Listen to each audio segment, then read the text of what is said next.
Okay, it looks like we're live. We'll be starting in just a second here.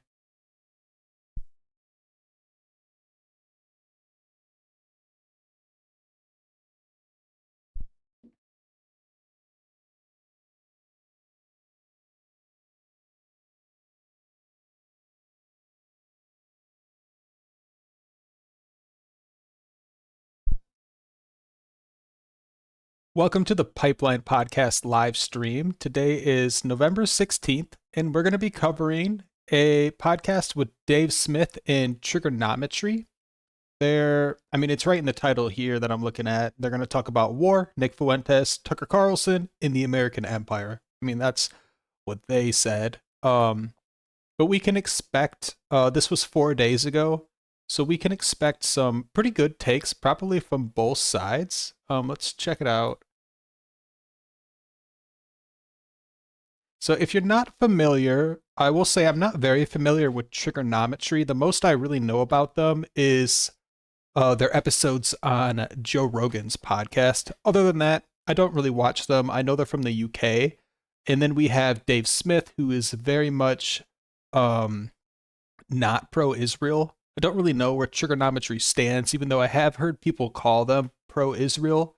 Again, I don't know if that's true or not. So that's just a little bit of a background info in case you don't know anything about either of these two YouTubers. Triggernometry is two different people. Dave Smith is just one guy, so I guess three. But let's get started. Check it out. The people of the United States of America never had a referendum on empire. We don't want to pour money into all these different parts of the world. And I don't agree with you that we get more bang for our buck than we otherwise would. Yes, Iran funds groups that are a pain in the ass to Israel. That is certainly true. And there's a big... It's more than a pain in the ass, Dave. Let's be fair. Oh, yeah. It's about taking Israelis hostage, raping them, killing women, killing children. Yeah, it does look like Triggernometry is going to take that pro-Israel stance. So this should be pretty good. I can't wait for them to get into dragging them off to the dungeons and holding them there for power. That's not the same as what the IDF is doing. Would you accept that? No, I don't really think that's right. No, I disagree with that. You're talking about this conflict and you're going to put yourself in... You do have unconfirmed reports that Palestinian hostages were all tortured as well as like Israeli hostages. They're just reports, but still. Their perspective, you see it on both sides. The end result is that they're going through that at a much larger scale than the Israelis.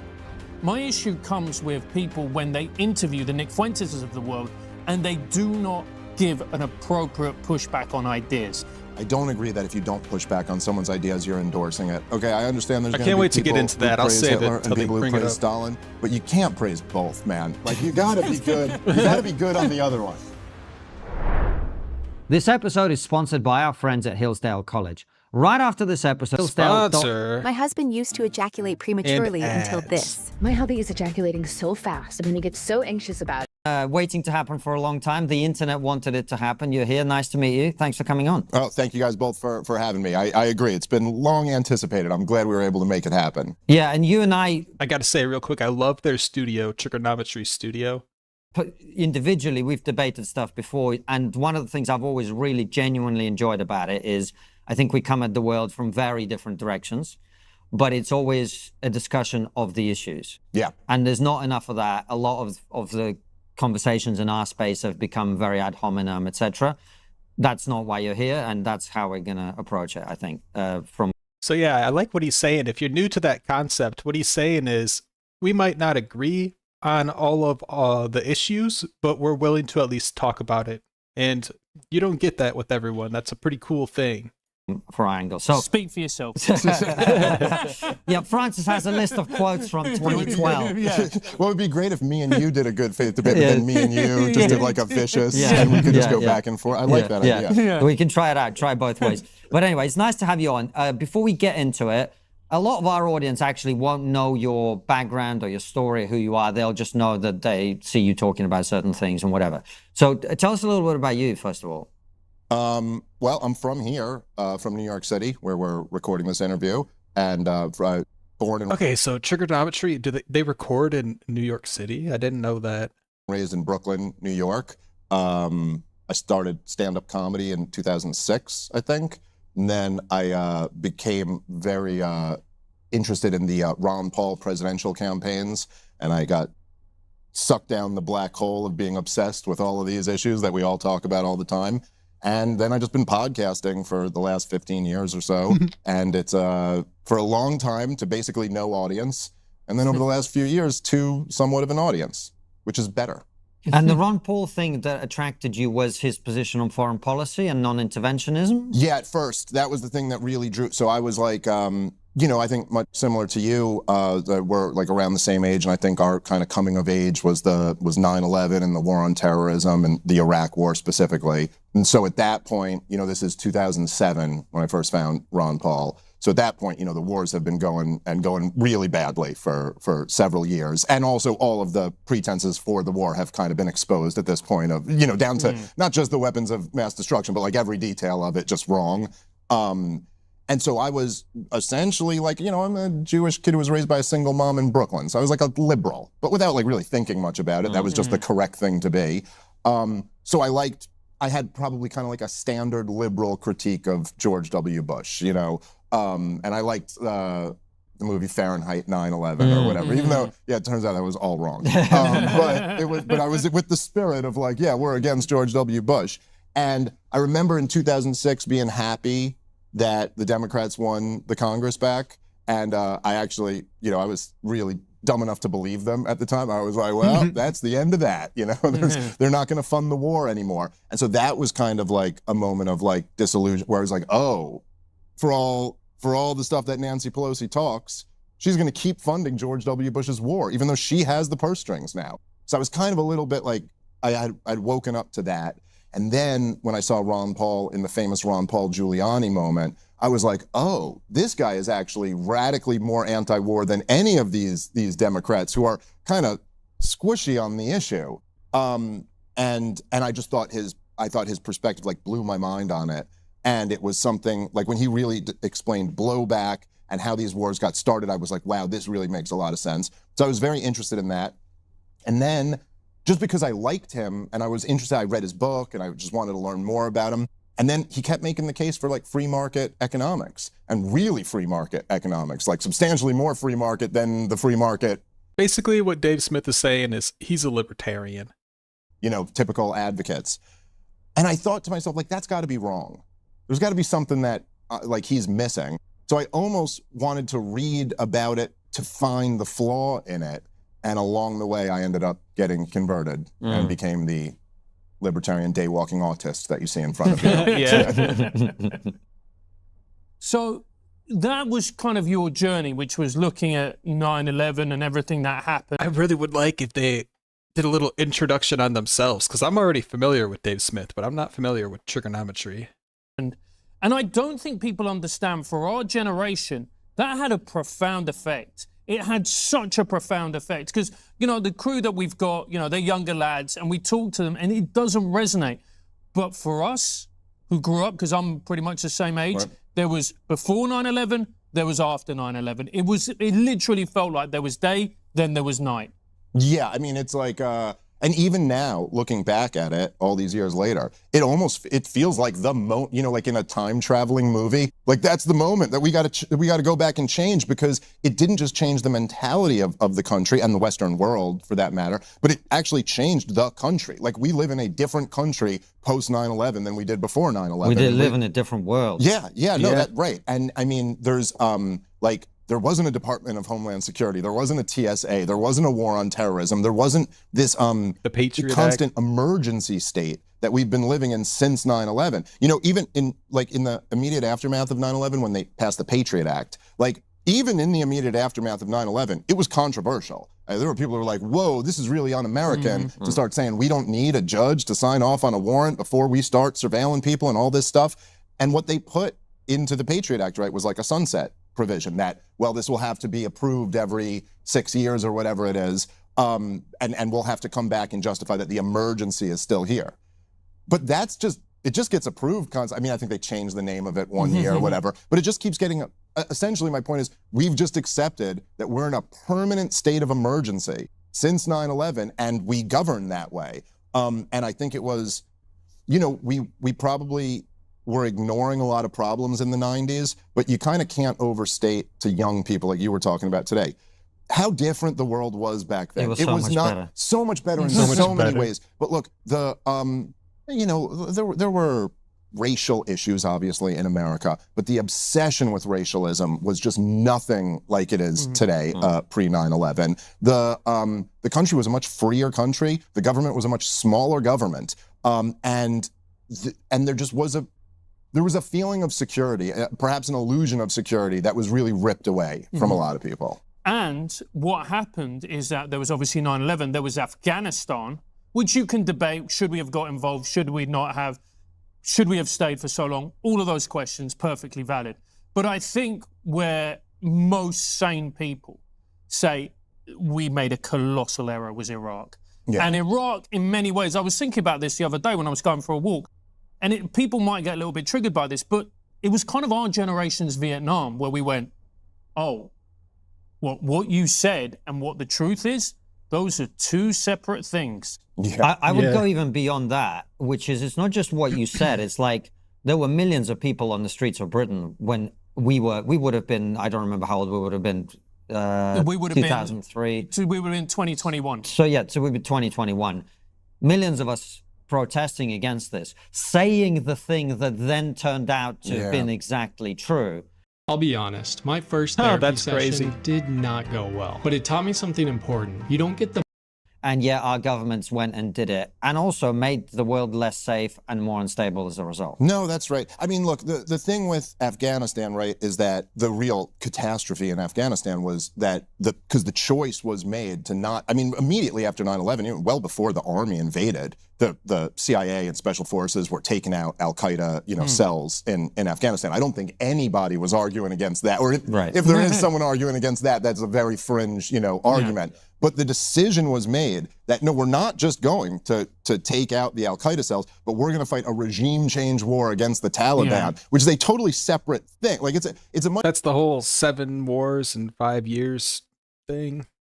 different thing to say, like, they're guilty of the crime of housing somebody who planned to attack us, because no one was really alleging that the Taliban was in on the plans for 9/11. It was just that they essentially rented a room to Osama bin Laden and his guys. That's like going to war with the landlord because a murderer lives there. Look, maybe it's a little bit different It's than a that, little but different. it's certainly not a given that we should have They fought rented that a room war. because they really liked this guy Osama. Listen, sure, and I'm not, look, and our government had a long history with the Taliban, both positive and negative.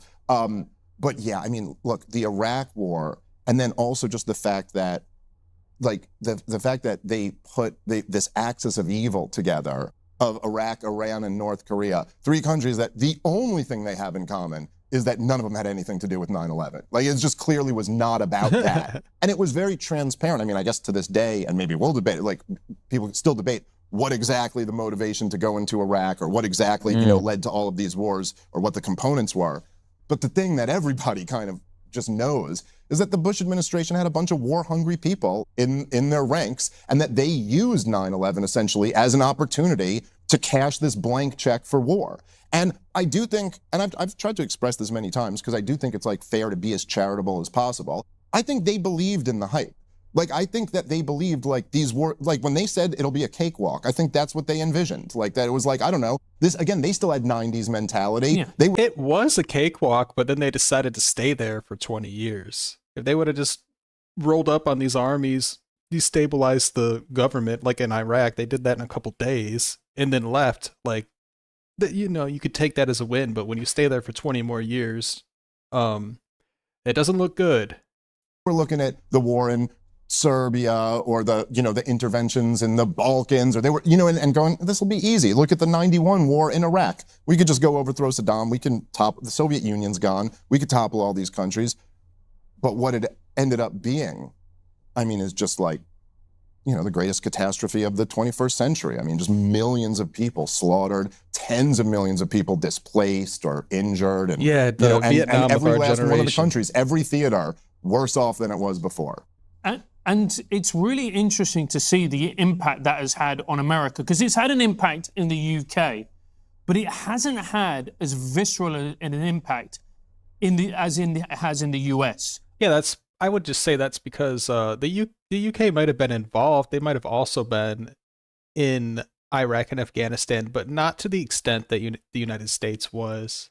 Amongst our generation and to the Tucker's generation as well. Like, I look at Tucker and his anti-interventionist stance, and I think a lot of it, and Constantine and I talk about this all the time, we think that a lot of it comes from the fact that, you know, if you are pro-war and pro-intervention, then you see something go so horrifically wrong, so terribly wrong.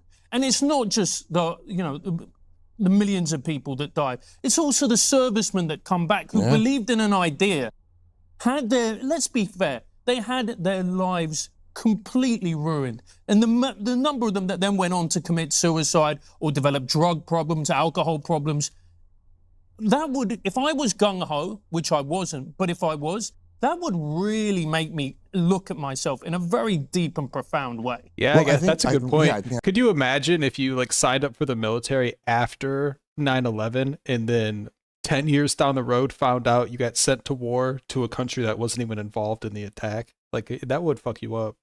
I think that's completely true, and I think Tucker would say that and has said that himself. But I think like one more layer to it is then also seeing that so many of the people who advocated for this war with certainty that they were right, talked down to all the rest of us like we were a bunch of idiots for having these concerns, that with certainty said, you know, we will be greeted as liberators and democracy will sweep the region and the war will be paid for in oil and it'll be a cakewalk and all of this stuff. And they have weapons of mass destruction, obviously the big one.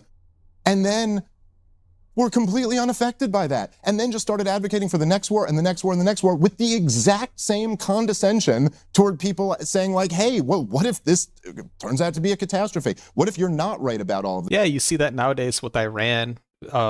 People saying they're about to get nukes, you know, weapons of mass destruction. We got to have a regime change in Iran. It's the same rhetoric. And so I think there was what happened with a lot of people like Tucker Carlson, and there's a lot of people in that camp. I mean, I think like Ann Coulter, I think Laura Ingraham to some degree, kind of like the more paleo-ish wing of the. Essentially, a bunch of them were following the neocons' lead when they were in power. And then I think it was that. I think it was not just that the Iraq war was a disaster, but that they kept advocating for more of it afterward. And then they'd be like, whoa, these people really do just want to fight wars endlessly. Like it was almost, I mean, I think I saw Ann Coulter once even say, she thought like the left-wing caricature of neocons that they just always want to fight wars, she thought was the dumbest thing ever when the George W. Bush was in power. And then in the subsequent years, she was like, I really got no response to them anymore. I mean, that does seem to be at every take. Like there's not, it's very strange to me. And look, I guess people could accuse me of the equal opposite. Like I'm almost always opposed to the war. Well, I was about to do that, and maybe I can, because we're coming to an era where I think there is a profound disagreement, which is Francis and I both viewed in Britain, the war in Iraq was even worse. Was it though? The only reason we went to war in Iraq is we didn't want to ruin our relationship with Big Brother. Right. We little brother, you know. That's a hot take. That's funny. Big Brother wants to get in a fight. What are you going to do? That's basically what happened, right? But wasn't it unpopular in Britain? Like I don't think it ever had majority support. That's what I'm saying. That's what I'm saying. So it was Tony Blair making the decision to go all in with If you read between the lines of what he said at the time, it was basically like, well, if we don't do this, America won't be our friend anymore. Yeah. And by the way, if you're Britain, that's kind of a big deal. Oh yeah. You need those security guarantees from the United States if you're Britain. So you know, I don't necessarily think that truth was a fake truth. That was real. Like that's a real concern. If you're the British Prime Minister, you have to think about what happens if you're no longer America's friend. That doesn't mean killing hundreds of thousands of people is a good thing, right? But here's what I was going to ask you, because we had that same reaction to Iraq in particular.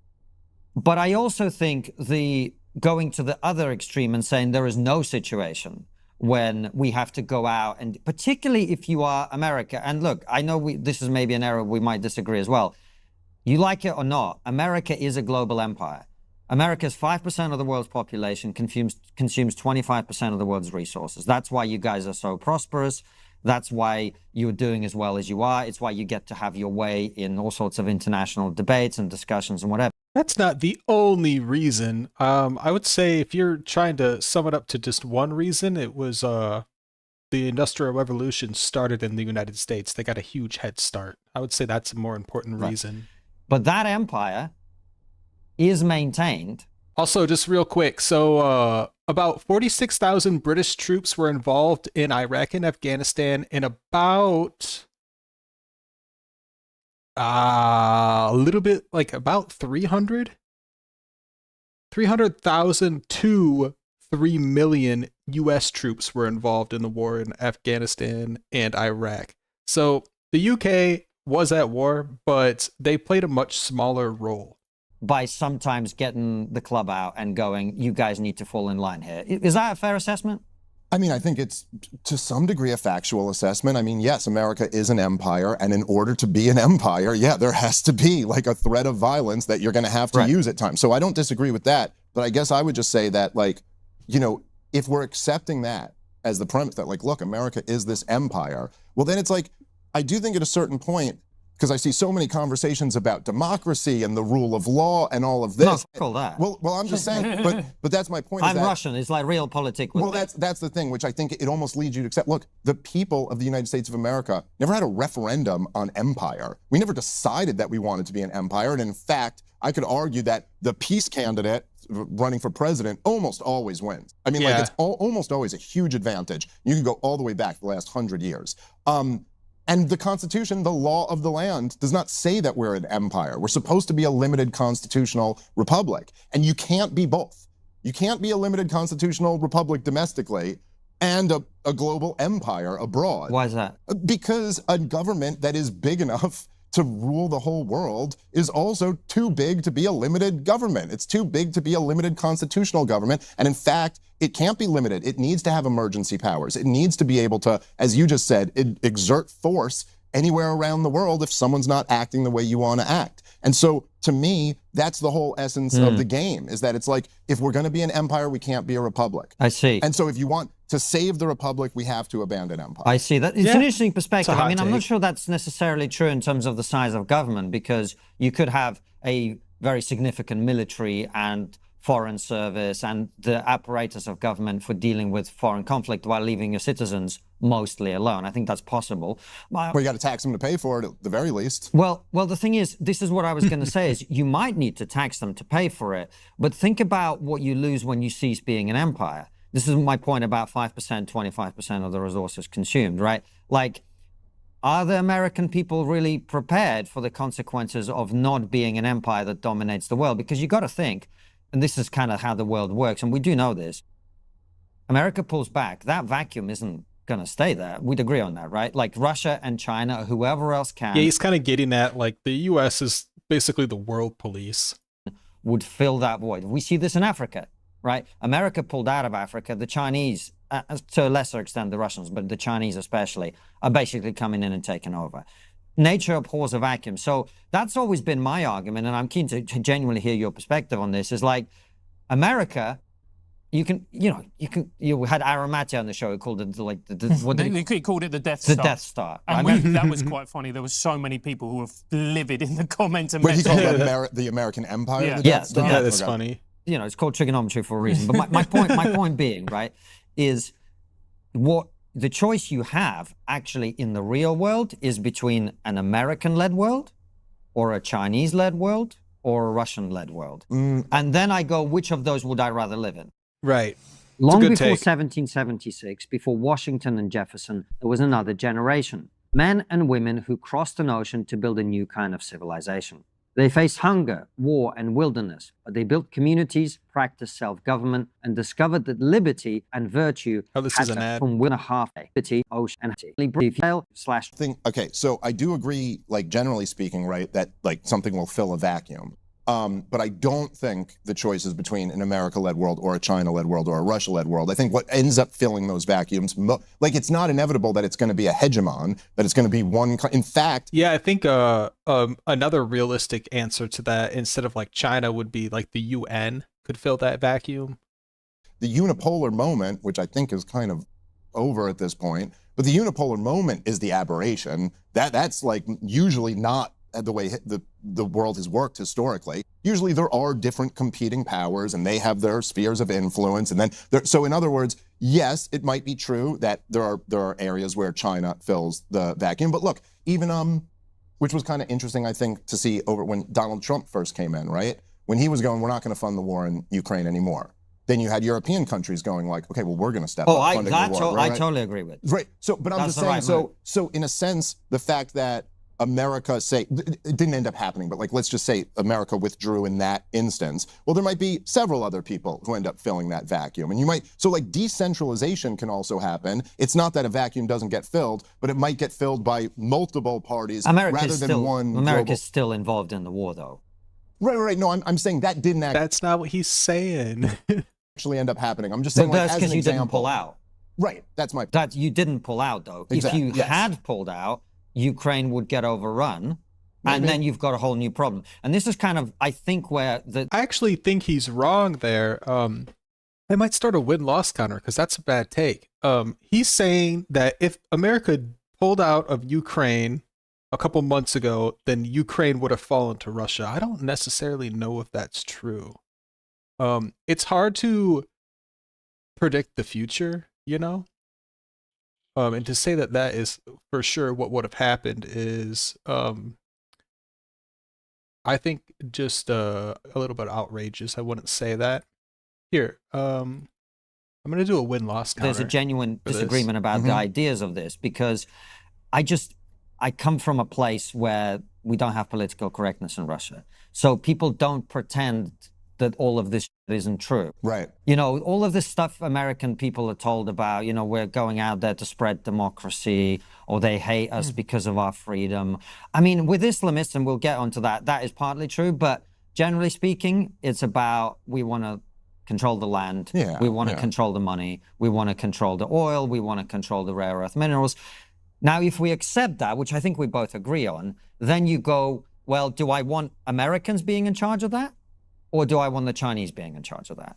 Again, though, I mean, I think it's like, it's not strictly like, I don't think, look, we are, even though, I mean, China's a big economy and has a lot of people, but we are substantially richer than China is, you know? And we're going broke, being the world empire. I don't think China is looking at what we're doing and saying, you know what we should do? We should get in on these 20-year catastrophe forever wars and really have our society crumble while we waste all these resources. And so, like, China has a different strategy. So they think a little more long-term than Western countries. So they're doing things like investing in infrastructure and rare earth minerals, like in Africa, that in a generation or two will kind of prop that continent up.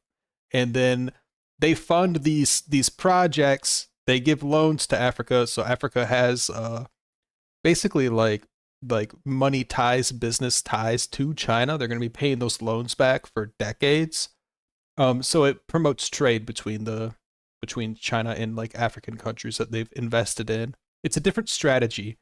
I don't think they would send their military in to like take over an oil field. That's kind of like a Western strategy. I don't think it's going to be a global like hegemon unless it's the US right now. But that being said, I mean, I think empire is always a losing game. I mean, I think it's good for the ruling elite, but I think it like kind of ends up costing more to the nation than it ends up producing. Always? Really? Well, okay, maybe that's an overstatement. Maybe not in every single instance. You know, in general, broadly speaking, I think that's the case. And I think Americans would be far better off if you say, whatever resources we get from fighting forever wars, I think we'd be far better off to not need to have an inflationary monetary policy, an income tax, a giant, like this giant burden. I think, like, if there is one lesson of America, it's that actually free markets and true capitalism is what's going to produce the most wealth in the most sustainable and ethical way. Spoken like a true libertarian, Dave Smith. That I totally agree with. I'm not sure what you said about empire. I mean, we had one of the greatest historians. I'm not resorting to arguments from authority. I'm just saying. You guys had Darryl Cooper on? Dominic Sambrook, part of The Rest is History, that I think they've got the biggest history podcast in the world. And he talked about the fact that empires are the natural unit of history. Like, if you look throughout history, that tends to be the way that the great powers of the world operate, their empires, right? So I don't know that it's fair to say that America's problems or any country's problems are about forever wars, because I don't, the entire Western world, including countries that weren't involved in the foreign wars, are all making the same mistake. And I think that mistake is not foreign policy, although there's big, as we discussed, there's been some pretty fucking big mistakes. It's about entitlements and benefits. And well, that's true too. I mean, for sure. Yeah. That's where I think actually we've basically got to a situation, and I can't remember whose quote it is, but we talked about this with one of our guests, where the public have worked out that they can vote to get more shit from the government and punish anyone electorally who says we can't give you more free shit. And so in the UK, more people take more out of the benefit system than they put in, 51% of the public, right? And I think that's really the death spiral that we're in. We can't reduce our spending, and we can't reduce our debt, and we can't reduce our deficit because we don't want... He's talking about UK problems. It's a little bit different in the US. You can't relate to it as much. Want to forgo the free shit. Yeah, well, I think that's right. And I think this is true on a lot of different levels, right? Certainly I know a bit more about America than Europe, but look, I mean, the bottom line for all this is we have a government that's way bigger than what we can afford. Right? It's just much, much bigger than what we can afford. 100%. And so you can't tax enough to get there. So you have to tax your population, then you have to borrow a whole bunch of money, but even that's not enough. So then you got to print the money, right? And these are essentially the three ways government can raise money or can spend money. And so what you have now is that, there are these giant entitlement programs that, it's much more politically advantageous for Donald Trump to say, I'll never cut Social Security or Medicare, because he's got to lock up that base of seniors who are Republicans. And also just the monetary system just keeps the prices of everything going up and up and up. And what it ends up creating in a weird way is a justification for socialism. I mean, like when these kids say, they'll say things like profit is theft. And I think it's very easy for guys like us to look at it and go, hey, that's the dumbest thing I've ever heard in my life. Because the idea that what type of fixed pie fallacy is that? That if I go out there and I'm successful, that doesn't mean I'm taking it from you. That means I'm creating more wealth. I'm creating a bigger pie with more slices. But the thing is that under this current paradigm, they do kind of have a point. Like I bought a house 3 years ago, just about exactly 3 years ago. And I just got, this isn't an official appraisal or anything like that, but I got a letter from my real estate agent that said the house is up 200 grand in the last 3 years. And that does seem, based on the listings I've seen the house is selling for, that seems about right. And you think about that in a way, you're like, wait, so what is that other than essentially welfare from the system? That because I'm in the owner class, because I got into the owner class 3 years ago, I now get an extra 200 grand of my net worth, and the bar for young people to go buy a house is now that much higher. It's like I kind of did take that from them in a sense, but then as we're starting to hit this point where the young generation is getting so left behind, you still have these entitlement programs that are transfers of wealth from the young people to the wealthier older people. Think about how crazy that is. And it's crazy, especially because there are fewer and fewer young people relative to the number of older people. But are you I think you're agreeing with me, which I appreciate, but isn't that kind of the point that while the foreign wars are... My layers panel is looking like a total mess. I know what you're all thinking. Who let this girl on stage with... bad and wrong and immoral in some cases, it's not really them that's causing all these problems. Oh, I mean, it's a huge driver of it too. I mean, they're all, look. Yeah, it's not, you can't blame all of the world's problems on just one group of people. If you look at the American government, it's very complex. At this point, it's the entitlements, the defense budget, and the interest on the debt. But the defense... So he's saying, what is it? Interest on the debt, the entitlements, and the defense budget. Yeah, those three things is what Dave Smith is arguing is the issue. But the defense budget isn't about fighting all these foreign wars. The defense budget is about protecting your empire, which gives you access to... I would disagree. You basically control all of Europe, right? America dominates Europe. You basically decide what happens in Western Europe. Yeah, Europe is welcome for that. I mean, where would they be without the United States security guarantees right now? They're welcome for that. You dominate parts of Asia. You get the resources that come with Asia's that. You welcome. Get whatever oil you want from wherever you need it. You get to control the world. You get not Venezuela. You have a defense budget not because you want to invade Iraq. You have a defense budget because you're the biggest country. I know you don't like hearing this, but in the absence of a neutral world policeman, America, someone's going to be the world police. Someone's going to be going around kicking ass, right? And if you want to have the 25% of the world's resources, that's you.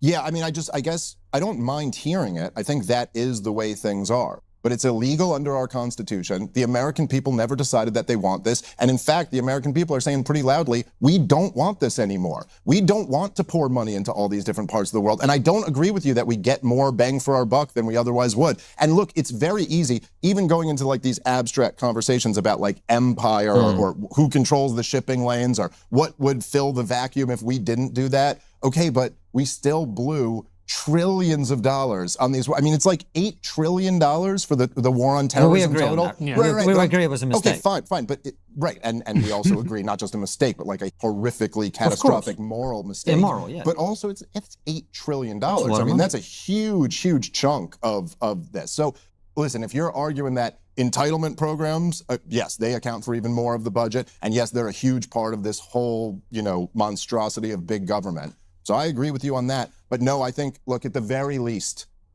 we'd be way better off had we not just fought all these stupid wars. That I agree with. I was making the point about the defense budget. The defense budget isn't for invading Iraq. The defense budget is for dominating the world. Sure, but again, I think this is more to the benefit of the elite than it is to the American people. I mean, yeah, it's like the defense budget is also why all those richest counties in America are the suburbs of Washington, D.C. It's the reason why we're making millionaires if you're connected to the weapons companies. And it's, this is, it's a huge transfer of wealth program, essentially, transferring it from the working and middle class to the ultra politically connected. And so I think essentially that, and this is true for all government spending, that's the swamp. That's the essence of what the swamp is that you... Like the military-industrial complex. Extract money from the real economy, from people who are working, and you hand it out to the politically connected. I think it's like criminal. So that being the case, moving on, let's talk about something that nobody's going to get offended by, which is the Middle East. So... because your position has been very interesting on the Middle East. It's mainly been that you've been, could I characterize it as being kind of pro-Palestinian in your outlook, in the way that you see it, or would you put it another way? No, I wouldn't say. The way that you should put it, this is the best way to put it, is that you don't support genocide. Don't even pick any sides, just say genocide is bad. Pro-Palestinian? I mean, I'm not like, I don't even know exactly what that means. Like, I'm not saying like I'm against what's been done to them. I would be against that being done to, I think, just about any group of people. So no. I think? What are you saying? I don't think I'm pro-Palestinian. I think I'm pro-American. But I'm certainly a critic of Israel's destruction of Gaza. He's pro genocide. That's what you got to say. What is it in particular? Did you feel that it was disproportionate, the violence, or I should put it another way, the Israeli response to October 7th? Did you feel that was disproportionate? Was there another way that it should have been done? Yeah, I mean, I think there's lots of other ways that that was kind of a half-baked question.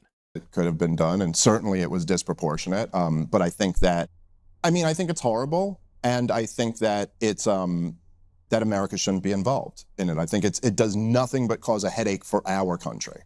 And you can see that all over the place. Like, even if you're for the war, you kind of can't deny that, like, this has caused major turmoil here. It was a major problem for the Democrats politically. It's a major problem for Donald Trump politically right now. It is not good for, as it says in the preamble to the Constitution, it is not good for domestic tranquility at the very least. But also, yeah, I don't believe that we should be involved in, like, this horrific, I don't even think you can call it a war, the destruction of a captive people.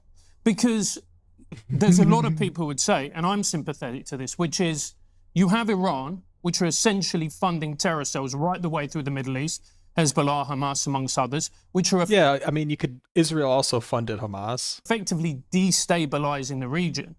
And there's a lot of Muslim Arabic countries who despise Iran because they see them as an existential threat to their existence, which they are. They're Islamist in nature. So by that, you would argue that unless you deal with the threat of Hamas, unless you deal with the threat of Hezbollah, you are essentially going to have a Middle East which is more unstable, which is going to become a hotbed of terrorism, which eventually is going to impact the safety of nations around the Middle East, but also in the West and in the United States. You could make that argument. I would say it's kind of a stretch.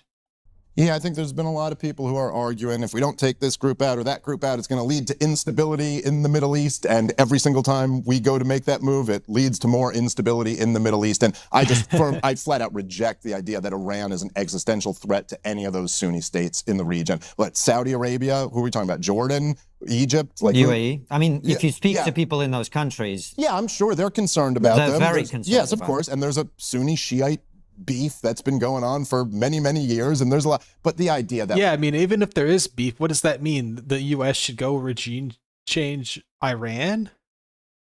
I mean, that's not our problem. No offense.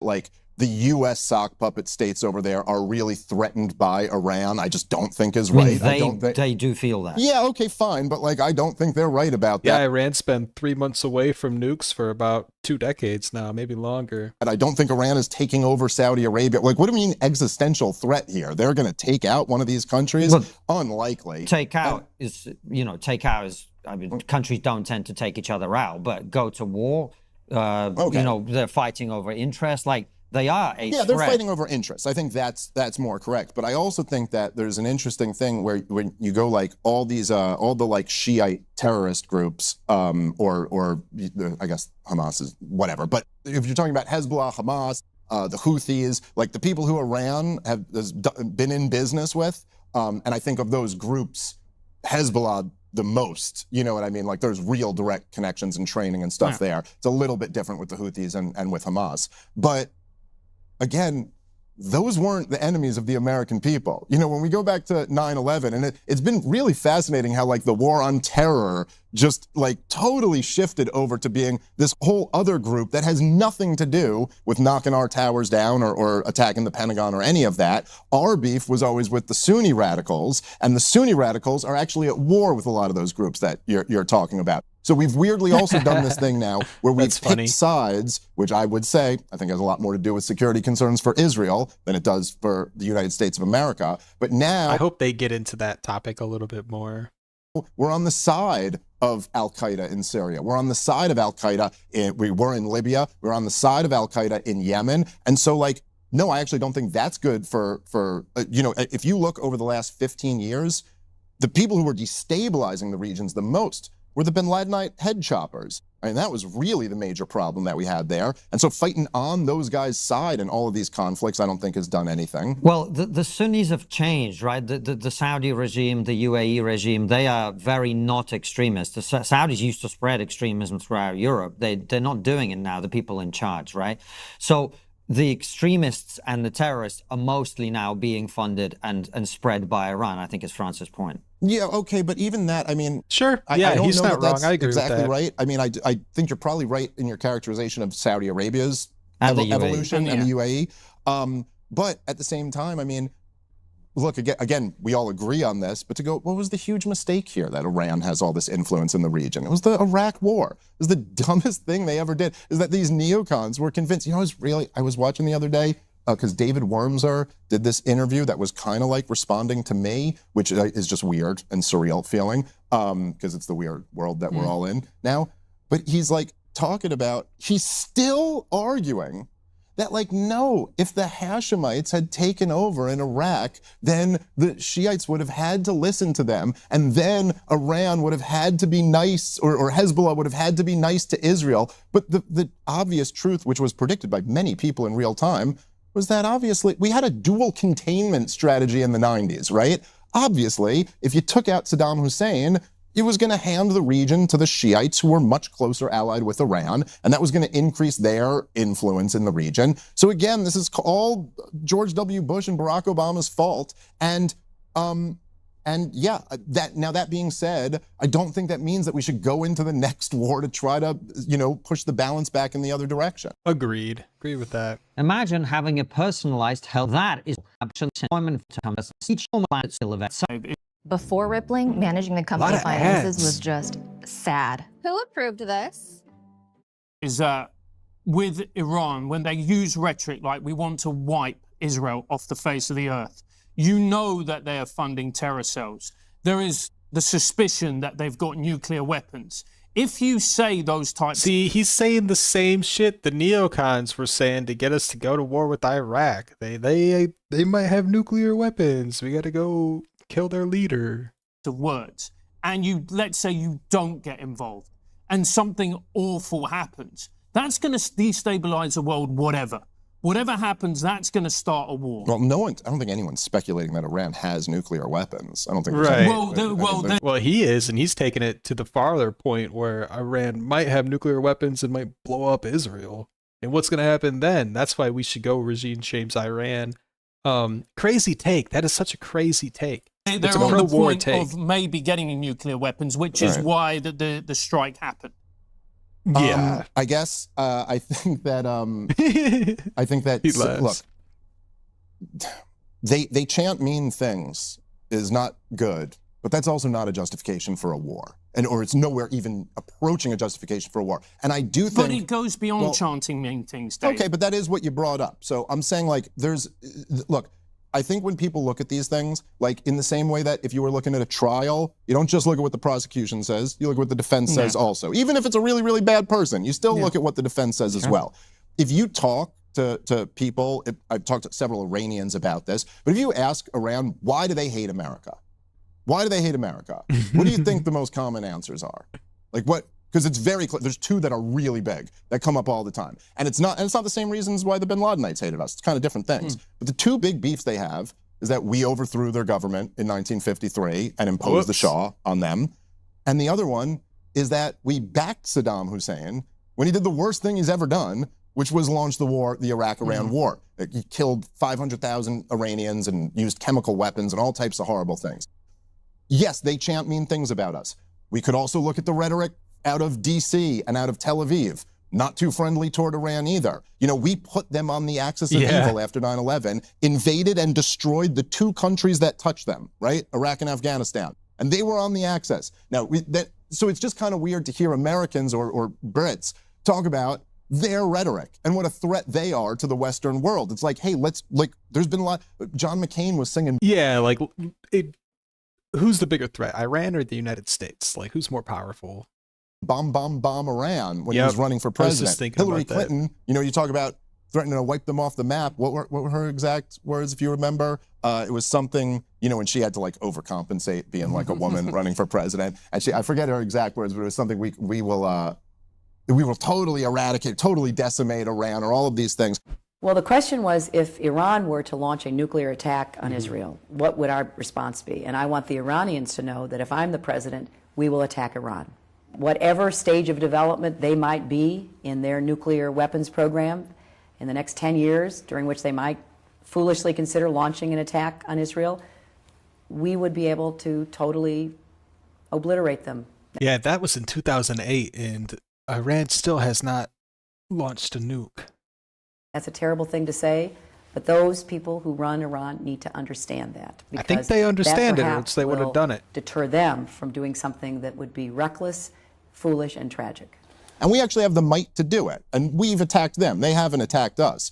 So again, I would just say that zooming out to the bigger picture, yes, Iran funds groups that are a pain in the ass to Israel. That is certainly true. And there's a big... It's more than a pain in the arse, Dave. Let's be fair. Oh, yeah. That was a euphemism, obviously, yes. Yeah, but October the 7th is more than a pain in the arse. Okay, fine. But I'm saying Iran has historically funded Hamas, Hezbollah, the Houthis. They've sold arms to them. It's like, okay. But actually, Iran is zero threat to the United States of America. They do not have nuclear weapons. They do not have the capability to hit America if they did have those nuclear weapons. And the idea of launching a war of choice, a war of aggression, because you say they chant mean things, and what if we didn't do anything and then something bad happens? I just think you're nowhere near the realm of a just war. No, I totally agree with, but that isn't remotely what's happened here. No one's launched a war on Iran, a preemptive war on Iran. Israel and the U.S. just did. They call it the 12-Day War. So that's true. What happened is, and this is, I think. All right, we got to give Triggernometry, another loss for that. It's useful to come back to October 7th.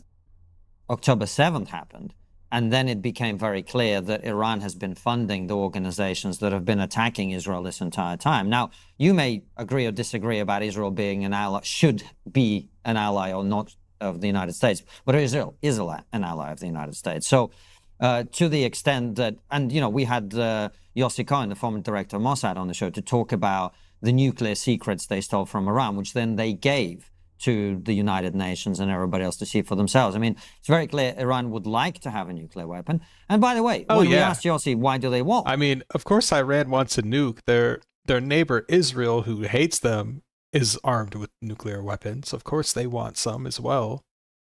One, he said, because it allows them to project power in the region, which is why anyone wants a nuclear weapon, right?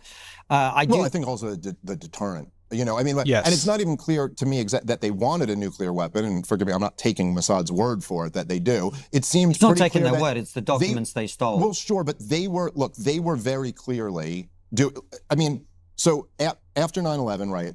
Bush puts the axis of evil of Iraq, Iran, and North Korea. Okay, so North Korea races to get a nuke.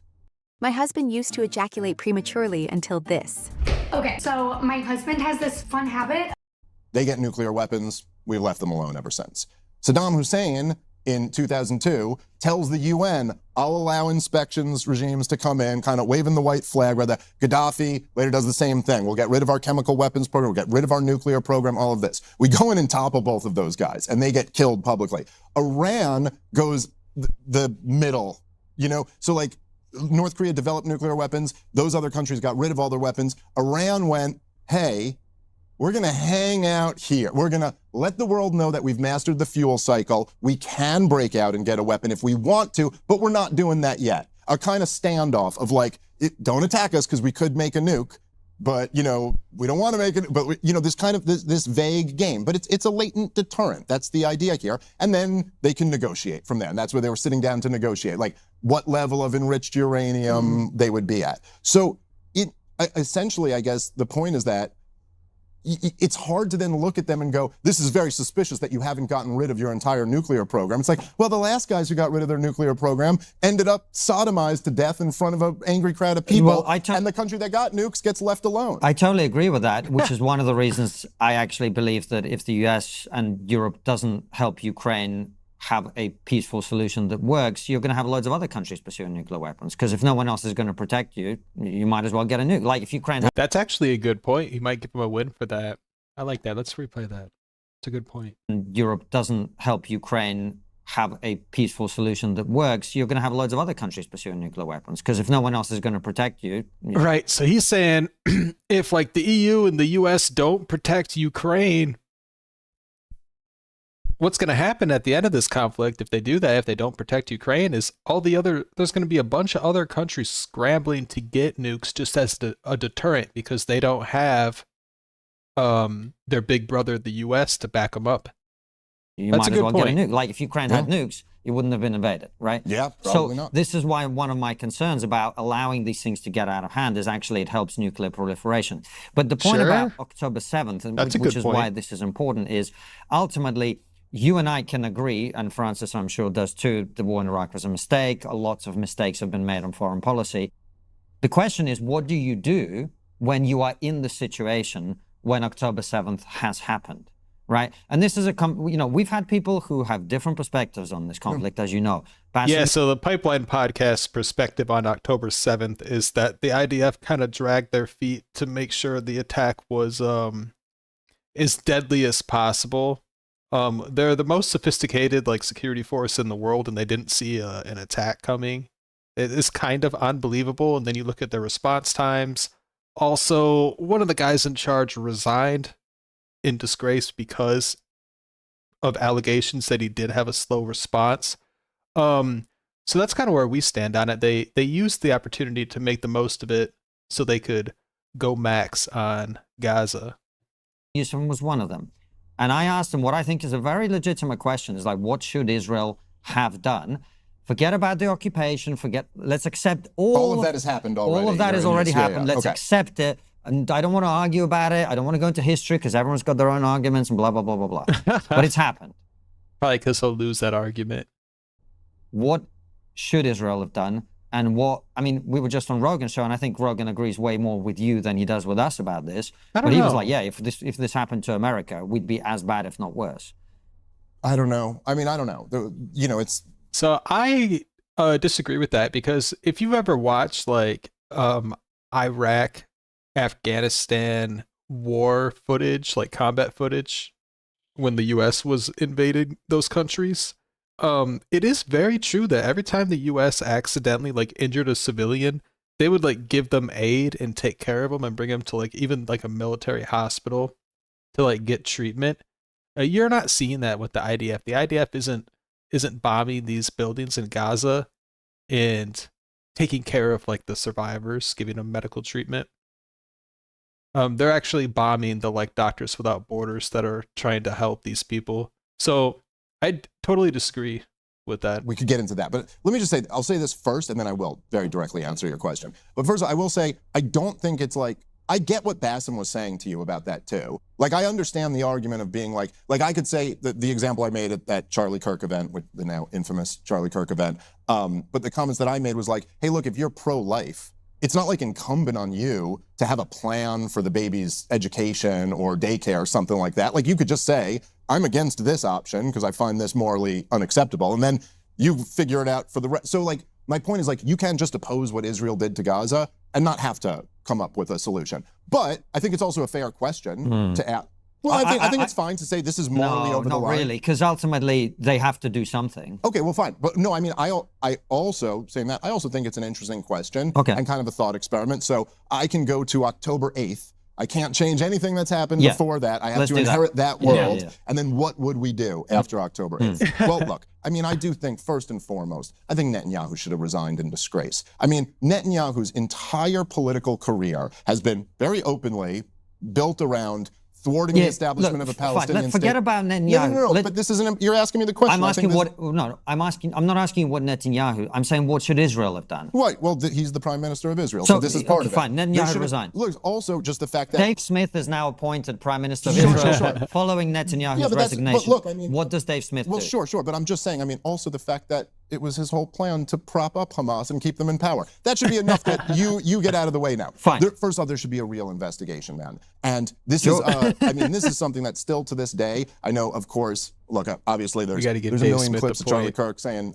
how much he loves Israel, and then there's other clips that, and they're all circulating. But his first reaction on the Patrick Bet David podcast, which he did he said that again later at speeches and stuff, was like, it is kind of bizarre that, and I've talked to like military experts who have said the exact same thing. They've been like, look, there is something, and I'm not alleging anything. I don't know, I'm not saying it was a false flag or something like that. I don't think that's the case. So what do you think it is? What is it that you think an investigation will uncover? Well, I mean, the massive intelligence failure, how the most surveilled area of the world got into the biggest fortress in the world, and there was such a long delay in areas of a response. That's what we were saying. Really should, like... But what do you think that likely points to? I really don't know. Because everyone we've spoken to goes...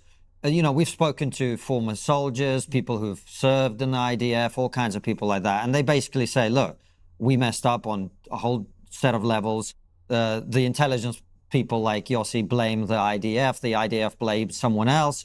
And that tends to be how these things go down, really. But I also, with all respect,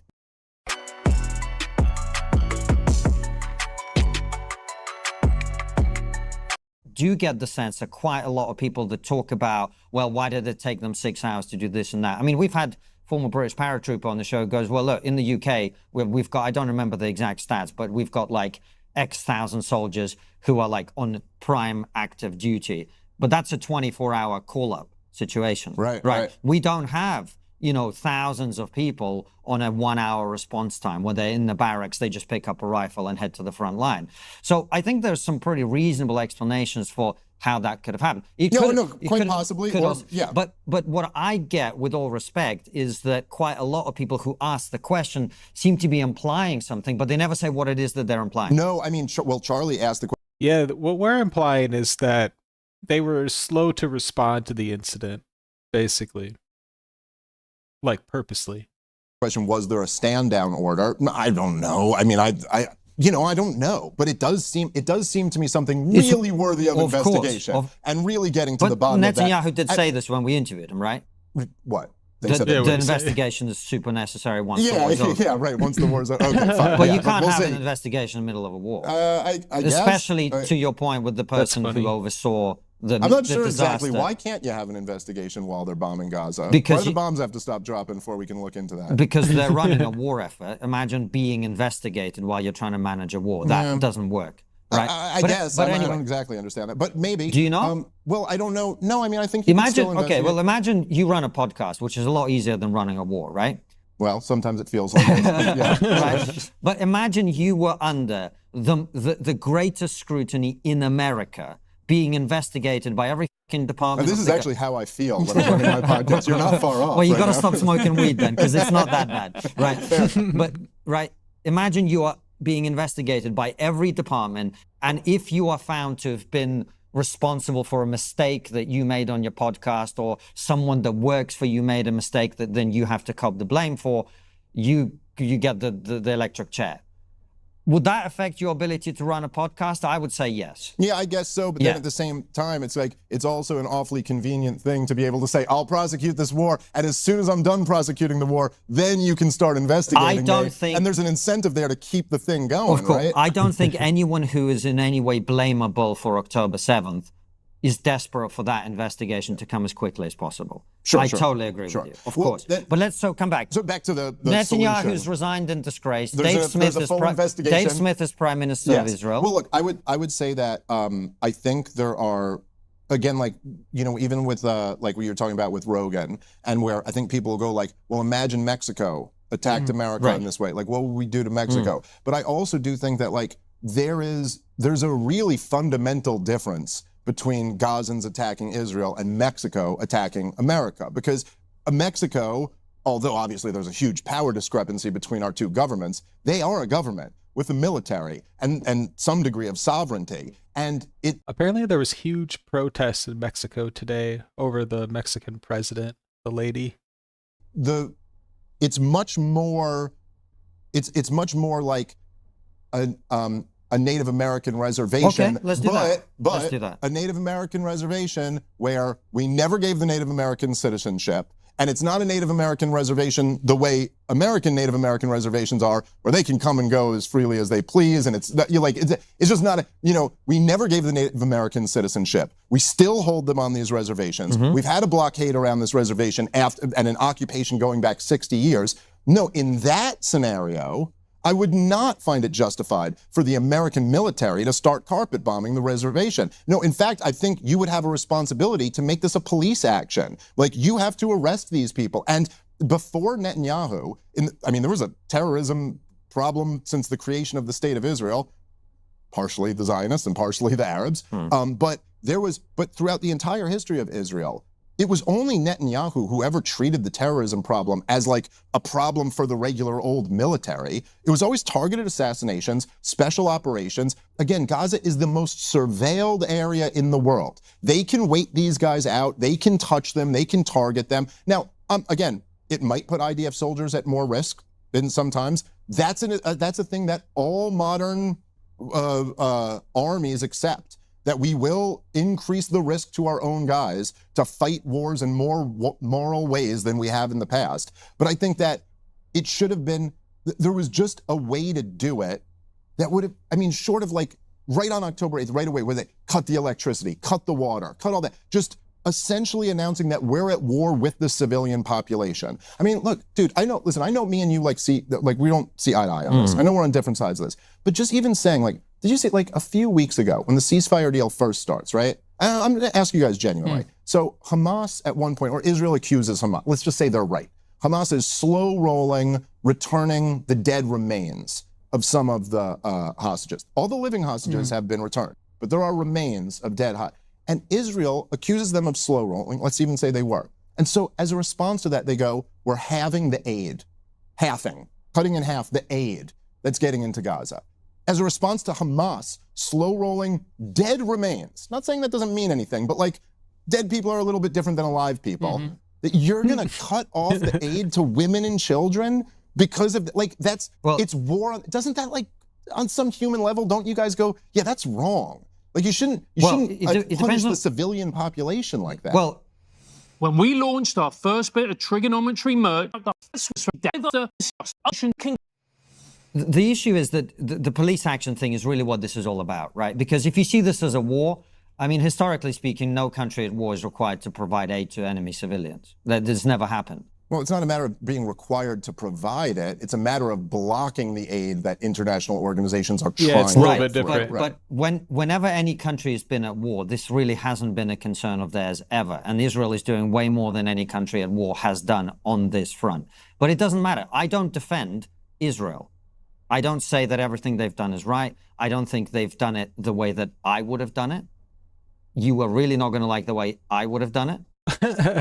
But what I'm trying to find out from you is, you say police action, and that's crazy. We had this debate, but not face to face, where we exchanged videos on this, right? And we talked about Native American reservation, and you say police action.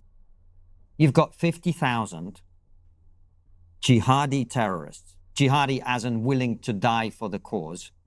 Is that fair?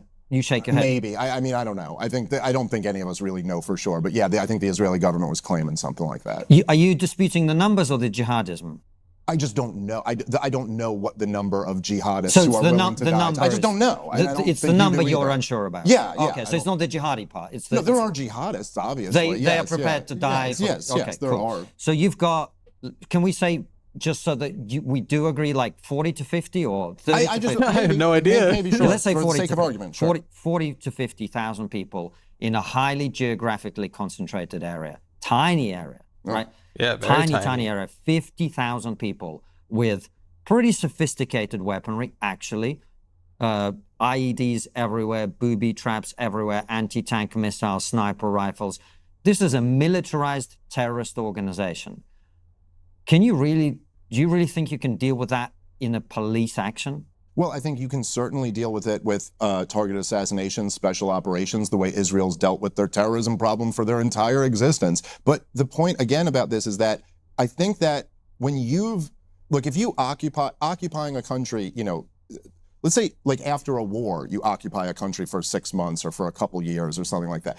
Israel's been occupying the West Bank and Gaza for longer than the Soviet Union occupied Eastern Europe. It's a 60-year, and at a certain point, you're like, like there was this big thing where they just voted to annex the West Bank when J.D. Vance was there, just to be disrespectful to America. Even though they're our welfare country, they can still disrespect our think about the most basic of asks from America. Like, could you just not annex? But look, the truth is, it's already been annexed. All of this is Israel. Israel's had, and yes, just come back to the police action. There's an obligation at that point that these people are your. Dave Smith is going a little bit off topic. He's saying good stuff, but he was not. That wasn't the question he was asked. People, whether you acknowledge that or not, when you've had control of them for 60 years, you're the sovereign in these areas. Then, I think. But how do you police 50,000? Armed jihadis? How do you deal with that as a police action? Imagine you had the Native Americans. They were pretty badass boys when you guys first came here. Imagine you had 50,000 of them in Manhattan, right? And they just went on a slaughtering and raping and rampage, right? And then you're going, let's send in the cops. I don't know that there's anyone who thinks that's realistic. All right. Well, I mean, I don't know. But tell me how that's realistic. I'm open to it. Well, I'm just saying that. Well, look, as I just said, Israel. You could just do what the U.S. did and send in troops. But like a lot of people will die, and so it's easier to just blow up the buildings. Israel has a long history of. The country has to make a moral decision there. Targeted assassinations and special ops. But it's different. It's different because October 7th is a different level of threat to anything that's ever happened before. You kept these people occupied for over 60 years. You never gave them but citizenship. We already baked all of that in. Yeah, I know. But I'm just making the point that whether you think it's logistically difficult to do or not, the truth is that they just destroyed the entire strip. I don't think it's and Hamas hasn't been eradicated anyway. But that's I agree with. But what I'm saying is it's not logistically difficult. I just think it's wishful thinking to imagine that a threat. So here's how I see it, and you tell me where you think I'm wrong. Sure.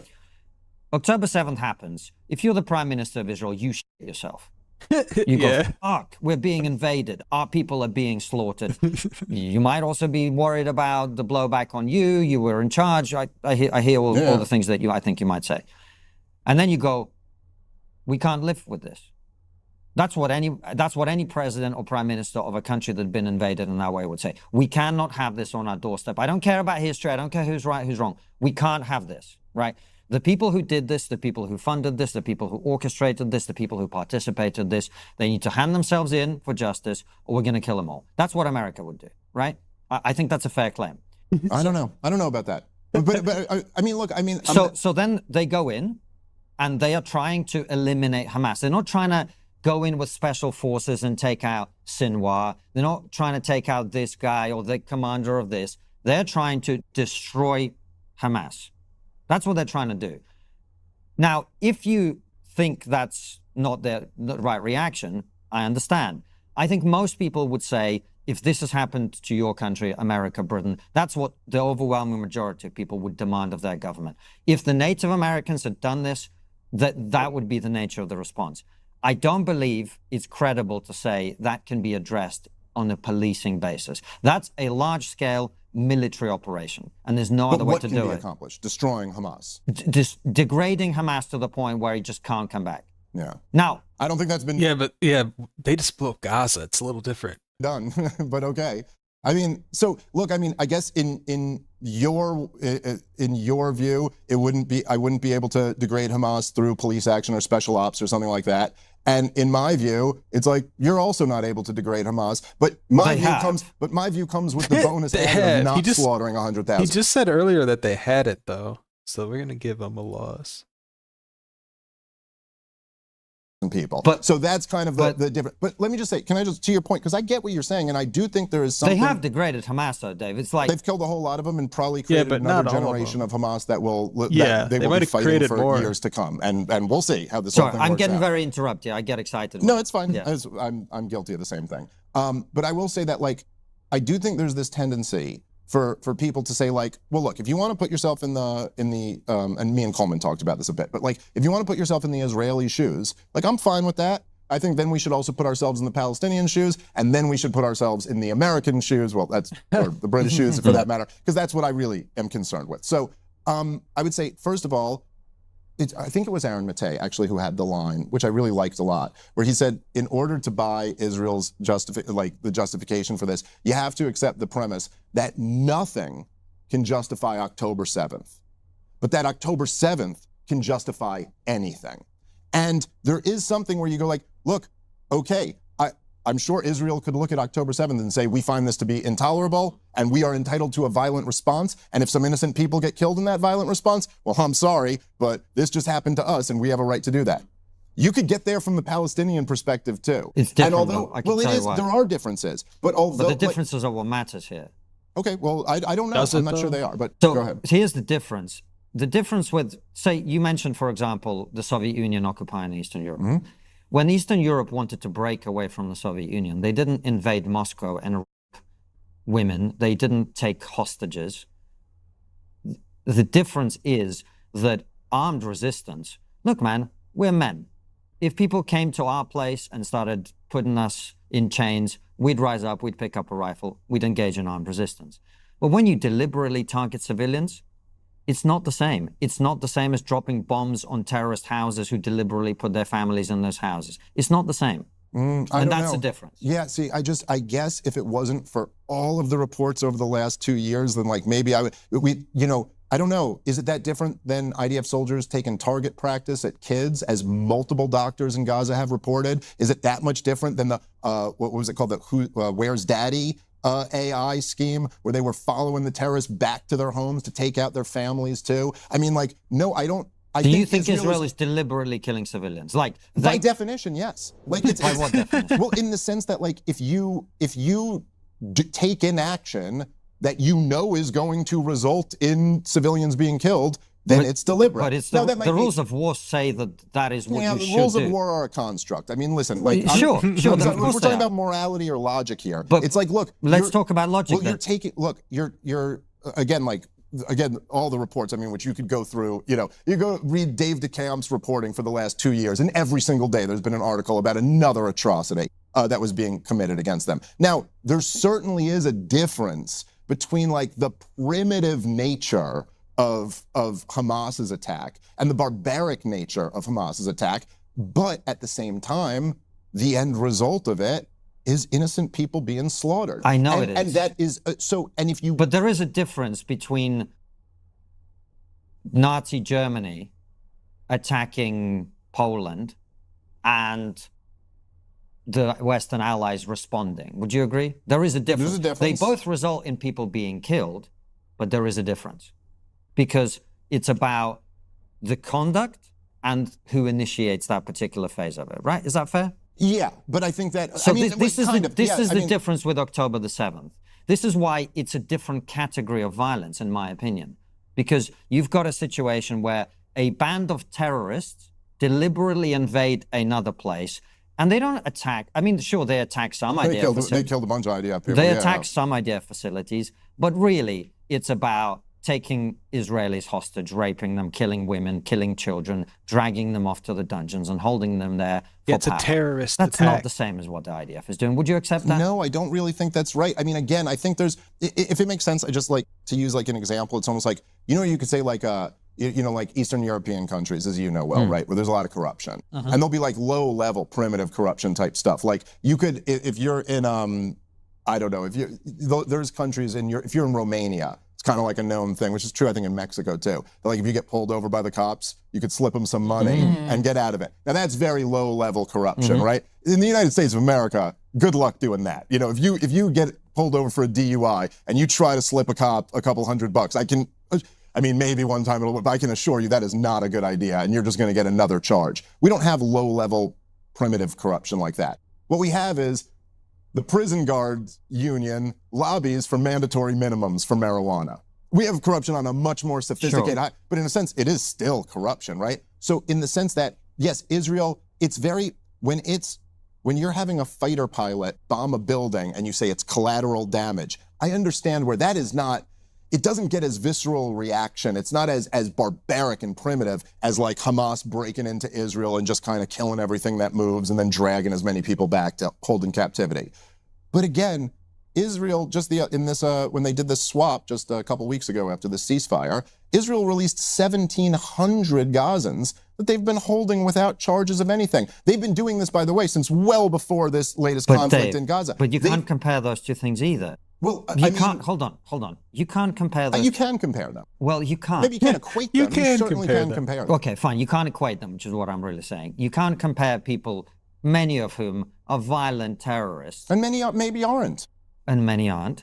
And people who've been taken hostage by a war party of Hamas crossing into Israel while they butcher and rape. Well, it's not the same thing. Again, I'm not saying it's the same thing. Well, you kind of are. No, I'm not. I'm saying that, like, they are awfully similar. Like, if I don't think, like, if you, as you said, we're men, and we're men with families and stuff like that. I think that, like, yes, if a Hamas militant broke into your house and grabbed your kid and brought him back over there, I don't know that actually is that much different than someone in an IDF uniform breaking into your house, grabbing your kid, and going to hold them. By the way, there's been reports going back decades and decades of torture in these Israeli detentions. They hold Palestinians from the West Bank and Gaza. In fact, I think it was 1999 when they outlawed, finally, what they called moderate interrogation practices. Moderate interrogation including tying them up and binding them and blasting loud music, things that we would consider torture.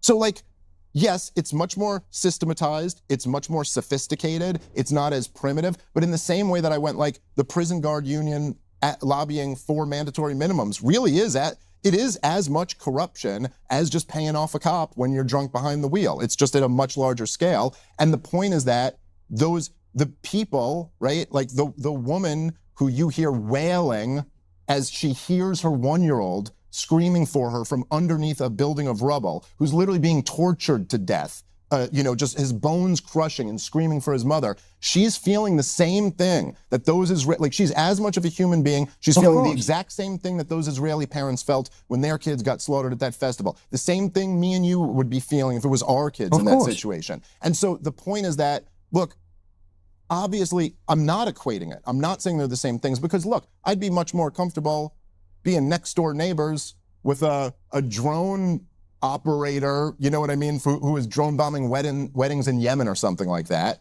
than I would being next door neighbors with a Hamas terrorist, you know what I mean? Because there is a difference in the way more sophisticated, civilized men can compartmentalize things like that in their life. But I do think that, like, if you're talking about this conflict and you're going, put yourself in their perspective, the end result is that they're going through that at a much larger scale than the Israelis ever have. Of course, but that's what happens when you start a war with a much bigger force, right? But it's very debatable who started what here. Well, everyone claims they're reacting to the other one. I know, but October 7th is a sui generis thing. It's a one-of-a-kind thing, right?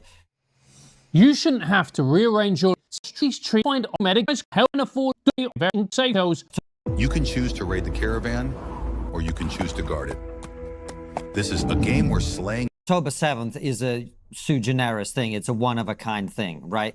And the reason this really matters is, you know, I think you paint a very important picture. I don't think enough people, particularly on the pro-Israel side, get the scale of the suffering in Gaza, right? But if I were that father, I would be going, why are we here? How has this happened? And what I'd be saying is, why did you have to go and do October 7th? Why did you make me put a weapon cache in my house? Why is Hamas doing this to me? We were living in relative peace. The Israelis had left. I'm not saying it was great. I'm not saying it was the greatest place to live in the world, right? But we were living in relative peace. The Israelis had left. I could go and work across the border, blah, blah, blah, blah, blah. And now I've got IDF bombs on my head because you went and raped people. Oh, well, I mean, look, I don't disagree with that. Right, if you're saying the people of Gaza should be upset with Hamas this was for aired October 4 7th. days ago. Absolutely. And in fact, there were actually protests against Hamas. Now, which also is a very different thing than like protesting in Israel. You know what I mean? Like that takes real balls to do. Absolutely. And so, yeah, absolutely. I can but put I the also link would probably in think the the same thing on the description. Israeli side. That you, after October 7th, how would you not sit there and go, Benjamin Netanyahu, the longest serving prime minister in Israeli history, his whole thing was to deny the Palestinians a state by propping up Hamas so that we would never have to. How would you not have that same reaction if you're an Israeli? Well, you did this to us, Bibi. I think a lot of Israelis do feel that way. And and they should. They both should. Listen, if there's any, everyone should hate the government they live under. That is my central Well, we point could probably here. agree on that. And I think a lot of Israelis do feel that way. And I'm pretty certain that when the war is over, I don't think Benjamin Netanyahu is likely to be re-elected. But the reason we can agree on that, yeah. The reason I bring this up, though, Dave, is, and I think this is really important for us to clarify, is the scale of the suffering is something not enough people, as I say, on the pro-Israel side, give due credence to. But I also think that a lot of people who are anti-Israel, they use the scale of the suffering to confuse the issue of who bears ultimate responsibility for that suffering. And that is really the area of disagreement, right? Because we can all agree that look, man, I'm a father. When I see what's happening in Gaza, it makes me sick. Yeah. And it should make everyone sick. But the reason we disagree is that I believe the people who are responsible for that are the people who did October the 7th. And I'm on the record of saying this. If Hamas had attacked IDF installations, I was totally undecided about Israel and Gaza until this war broke out. We had Melanie Phillips on the show in like 2019, and I was like, oh, Melanie, you tell this great story about the creation of the State of Israel. I think it's a little murky. I was undecided, right? When October the 7th happened, I was like, the people who are responsible for what comes after this is the people who did this. Because any leader of any country would react in something like this way, or probably worse. Yeah, I mean, I guess I just think that the same exact logic could be applied in the reverse. And to say, listen, 60 years of brutal occupation, man, whatever comes after this, you're responsible for that. Now, I don't agree with that. I don't agree with that. But that isn't true, though. Well, it's as true as what you said. No, it's not, because I'm not saying... See, take another example, Russia-Ukraine, right? Like, I have Ukrainian family, I have Russian family too, and it's a tragic conflict. They're engaged in a brutal war, and it's a much more parity war, therefore it's much more brutal, actually, right? There's way more people, men on both sides being killed. If Ukrainians, who I support, went on a rampage in western parts of Russia and started raping women and taking children hostage, I would be like, there is no fucking way this is justified. There is no oppression, killing, Bucha, murdering in Ukraine that Russian soldiers have done, that justifies this. This is an outrage. This is completely unacceptable. Yeah, no one's justifying that, man. It's a different type of thing to the conflict you've been engaging in. And if you do this and the Russians then go ham, you caused this, is how I'd feel about it, right? Yeah, and that's the difference. Yeah, I guess I just don't. So certainly what I would agree with is that, right, like no matter what, and I think this almost just comes down to like individualism versus collectivism. Like you don't have a right to just kill innocent people, no matter how much you've been suffering. Like it doesn't matter, even if the Israeli government. What happened. Well, I'm saying that say like in the example of Hamas or in the example you just used with Ukraine, right. It doesn't matter how brutal the Israeli government's been to you. You still can't just go kill teenagers at a festival. Like it's not just a justified response. Sure. So I completely agree with you on that. But then also, as I said before, cutting off aid to the civilian population who's war torn after 2 years. How much aid is Russia? Yeah, you can compare those two things. Providing to Ukraine, right? But hold on, let me just finish my point here. Sorry. Cutting off that aid is also not a legitimate. And Russia it's not like Russia is not allowing aid to come in. It's not like Russia has Ukraine surrounded and Ukraine doesn't get aid from other countries. They do. What Dave Smith is saying is no aid from anyone is allowed to go into Gaza, or was at one point. Responds to like Hamas slow rolling the dead remains of civilians. Okay, so but is like this is what I'm saying to you. Russia's not providing any aid to Ukraine. Yeah, but also doesn't have a blockade around Ukraine. As much as it can, it does. They deliberately. Well, Ukraine has been there's been no shortage of aid that's been getting in. Dave Smith has said this twice now already, and this guy still doesn't get it. Because we're trying to help, but the Russians have done everything possible to cut off rail tracks and the supplies and everything. They're bombing logistical infrastructure in rural Western Ukraine. I 100% think that if Russia's not providing any aid, and no one's saying, "Oh, why aren't they providing aid?" Yeah, but also nobody's defending what Russia's doing. Nobody here is saying like, well, okay, maybe not nobody. Have you been to Austin? Okay, to Washington, D.C. Okay, fair enough. Well, look, even that Washington, D.C. has been funding Ukraine to the tune of hundreds of billions of dollars over the last few years. But that's not my point. My point is no one is criticizing Russia for not providing aid to Ukraine. I think no one is criticizing Russia. I think people have. They're criticizing Russia for invading, yes. But they're not criticizing them for not providing aid. No one says they have a duty to feed Ukrainian civilians. Well, it's also because the Ukrainian civilians aren't food insecure. They don't need I mean, it's like, look, like you said, there's more parity in that conflict. It's been much more military deaths on military deaths. And so it's just not the same dynamic. But yes, look, if Russia had Ukraine under a full blockade and then they invaded Ukraine and they weren't letting food in from the international community, absolutely, you would say you have an obligation to allow this aid in. But they wouldn't. Sure, okay, fine. And no other country would either. Well, I don't know about that. I don't think no other country would. When the US was fighting in Iraq, they'd cut off electricity and water to the cities that they were sieging. It's what everyone does. Yes, to certain cities. It is. But it's also, how you fight a war. Yeah, but also, okay, you would. That's why war is terrible. Okay, by the way. Also, yeah, I agree with that. But so also, you didn't have George W. Bush going to the army and calling them Amalek. You also didn't have like people in the highest levels of the U.S. government floating out plans of ethnically cleansing all of Iraq and then taking it over for ourselves. And there's just many different things in this conflict. But yes, we're all in agreement that the war in Iraq was sure terrible. So that's not really the moral standard. I've been hogging the mic for like an hour. Sorry, Francis. No, it's all good. So, you know, the great thing about our conversation is I think it shows new media at its very best. In that we're having a conversation. It's respectful. No one's trying to misrepresent. You know, things get a little bit passionate at times. Yeah, as they would. Just like sex. Yeah, exactly. Not the way I do it, mate. But all in all, I think this displays the very best in new media. People on different sides, good faith, having a disagreement, finding common ground in certain instances, disagreeing on others. But ultimately, well, the moment we walk away, we're going to be like, actually, you know what? That was brilliant. Yeah. We enjoyed it. I think everybody who watches or listens to it is going to have a blast. The issue comes with new media is that there is real issues, or well, I have real issues, and let's explore what you think in particular about this new medium where you have people interviewing certain people who have ideas that they're going to talk about Nick Fuentes and Tucker Carlson. Personally think that's what I was waiting for. They were not asking the questions I wanted to hear about when they were talking about Israel. Dangerous, you know, Holocaust denial and whatever else. And look, you can bring whoever you want on your show. For instance, we've invited Nick Fuentes on the show. He hasn't responded. We'd love to have Nick on to have a full, robust conversation and actually challenge some of his views and some of the things he says, which I personally find despicable and highly dangerous. Where do you sit on that whole... He's from the UK. He's scared of freedom of speech. conversation and that whole debate?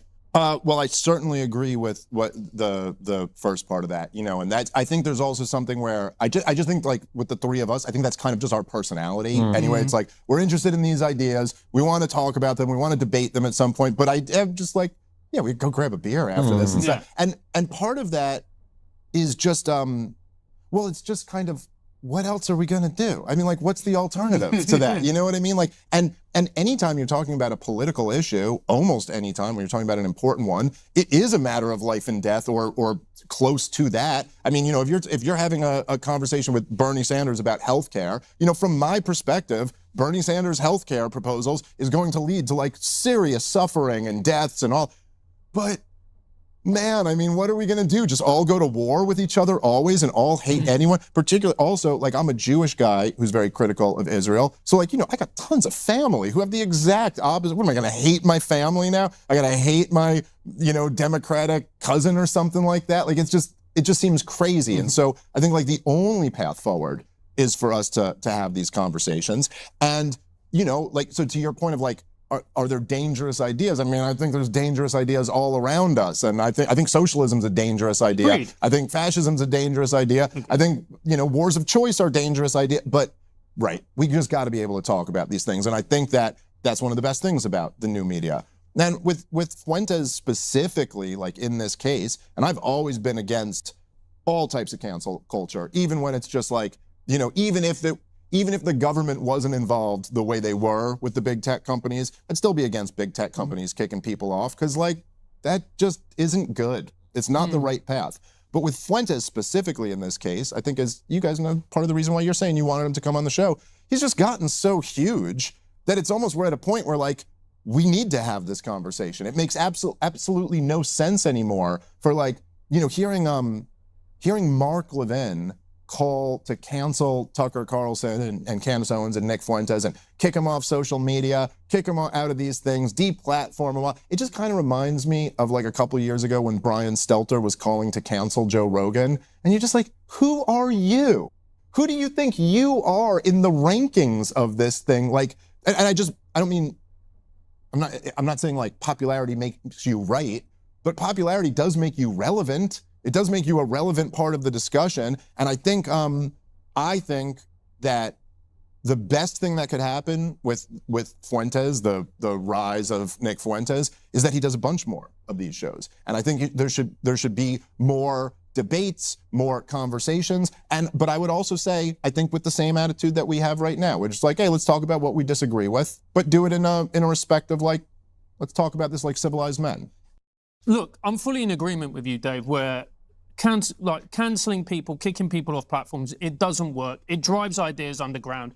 It's only going to go to a platform where these ideas aren't going to be challenged. It's going to give them a certain amount of, you know, dangerousness, sexiness that they simply don't deserve.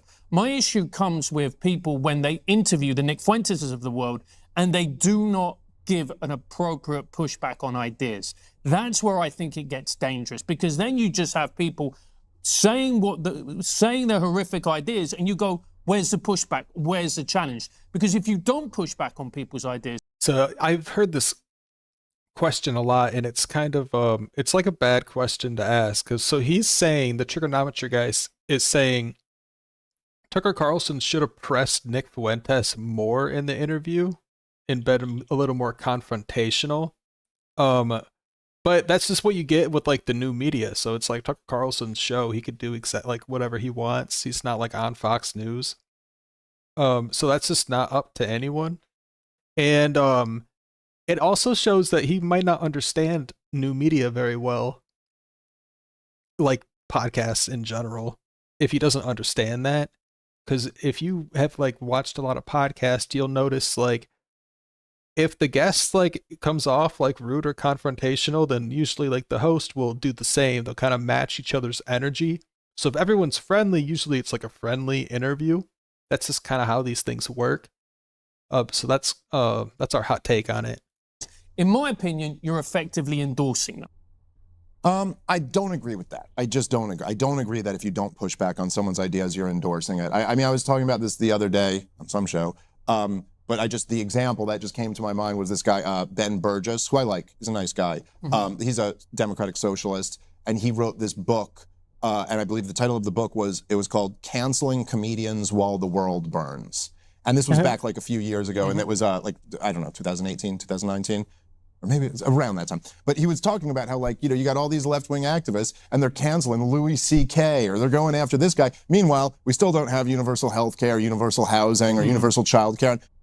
I just thought that was a really interesting book and an interesting take that I kind of agreed with. And so I interviewed him. We just talked about the book and kind of talked about that. Now, I never pushed back or argued with him, but I don't think you can deduce from that like, therefore I'm endorsing democratic socialism. His ideas are not that extreme, Dave. Yeah, but if you have a Holocaust denier who says Hitler was very cool on your show and you don't push back, that's a different thing. I guess my point would be they're just showing that the Trigger Media guys, Triggernometry, are just showing they don't know the new media. Like, if you don't understand why someone might say that for clicks, then you don't know what's going on, bro. I'm not so sure I agree with the idea that, like, being pro-socialist should be viewed as that far different from being pro-Nazi or something like that. Like, these are the great evil ideologies of the 20th century, and they're both responsible for a lot of horror and deaths and all of that. It's been very conventional thinking for a long time that communism is kind of misguided, but fascism is kind of evil. And I don't think any of us actually agree with everything about it. You don't need to persuade me of that, but your example isn't quite fair. For example, we had, this will go out before the episode I'm about to mention, but we interviewed Hassan Piker, right? He basically says in the episode, he doesn't say it in terms, but he's like, I sort of say, well, people call you a communist, isn't that? And he's like, yeah, I've got no problem. Like, when we interviewed him, we pushed back on stuff he said, because communism is a horrific ideology. And we talked about our family's experiences and whatever. Agreed. So my point is, comparing him to a kind of soft socialist who says, we shouldn't cancel comedians, we should focus on healthcare. No, but he's not a soft socialist. I mean, he's a hardcore, like, I would consider him a communist. He literally argues that private businesses should be abolished and that it should all... Yeah, if you're on the right, you think that, like, Hassan Piker is an extremist. Be, every business should be run democratically. But does he admire Stalin? Does he say what we need is Stalin policies in America? Probably not. So that's the difference, okay, right? Fair enough. He might. You, the Triggernometry audience, and the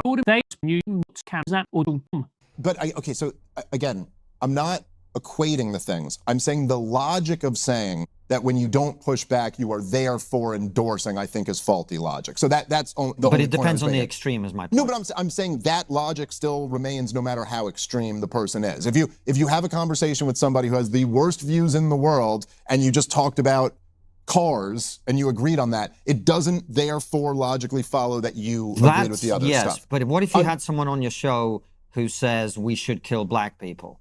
Or, black people are genetically inferior and therefore we should structure society in such a way that, they get mistreated. Or whatever. Or, someone who says, who encourages his followers to say, I will kill, rape, and die in my name, as Nick does. Oh, I was talking about that the other day. It's kind of crazy. Some of his followers do say that, some of the gripers. Are we talking Fuentes here? Yeah. I missed that one. Oh, you didn't see that one? And then you have that person on, and you don't talk about any of this, right? Well, that's kind of a problem, isn't it? Well, I mean, the thing about it, okay, there's a couple things here. First of all, it's a unique situation, like the Tucker having Nick Fuentes on, and I also had Nick on a couple weeks before. That's why we're talking was a big deal until Tucker had him on, and now no one cares about that anymore. Tucker eclipsed me again. But like, look, it's a situational, and there's certain dynamics that are going on here now. So like, I do think there's this weird, there's to me a little bit of a disconnect between what that interview actually was and the way that a lot of people are perceiving it, where they're saying that, like, okay, yes, it's true that Tucker, or myself for that matter, didn't go, hey, we've got you here. I think you're a terrible person, and here are all the awful things that you've said, and I want to fight with you for 3 hours about all these awful things you've said here. Yeah. But I also think that Nick Fuentes is a unique thing.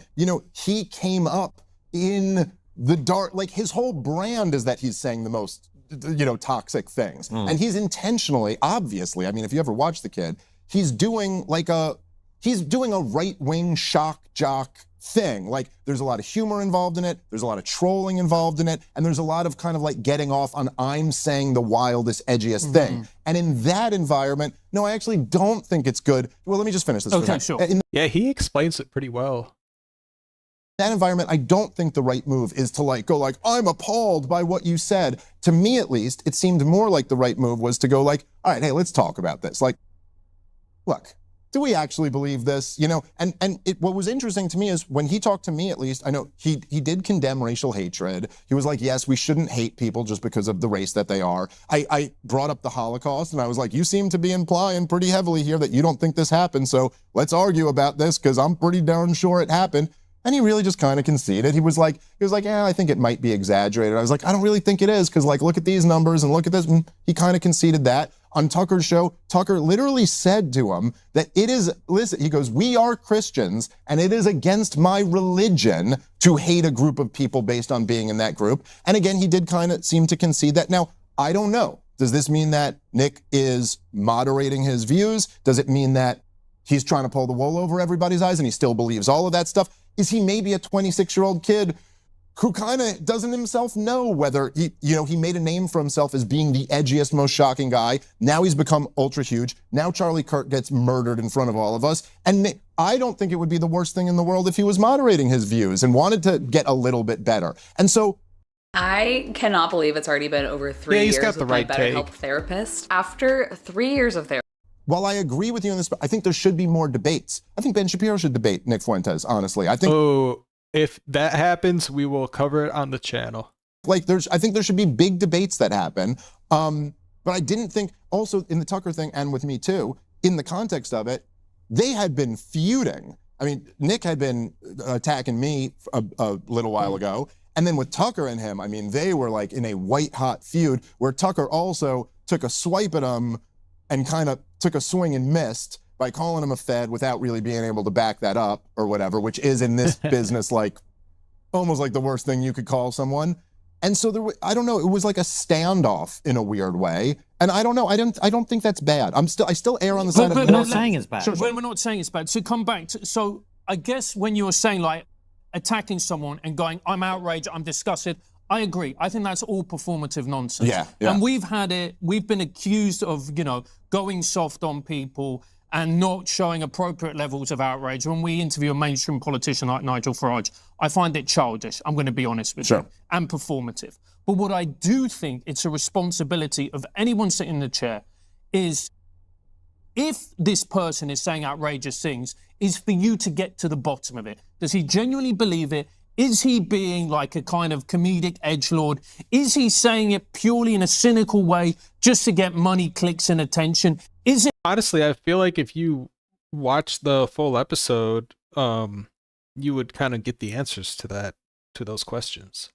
A combination of all three? Or is he just a kid who's just somehow found himself after, starting off in his mum's basement to use the hack concept of, the internet, and all of a sudden he's got this kind of huge global audience? What is it? That is the responsibility of the interviewer. And also as well, when Nick says the words, Jews are not assimilable in society, and Tucker just lets that go, we've got to be honest, Dave. We really. I love Stalin and lets that go. Well, he said we'll come back to that. But and he never, did. But also, that happens sometimes, as you guys know, in interviews. That would never happen with us. Okay, fine. But things happen where you're like, oh, I wanted to get to this point. I wanted to debate this too. I guarantee in this interview right now, there's views I have that you guys both think are wrong that we don't get to on this show. But yeah, look, I don't agree with you that broccoli is brilliant, if that's what you believe. But if you said I love Stalin, we might come back to it. Fair enough. But especially if you are the voice of conservative America.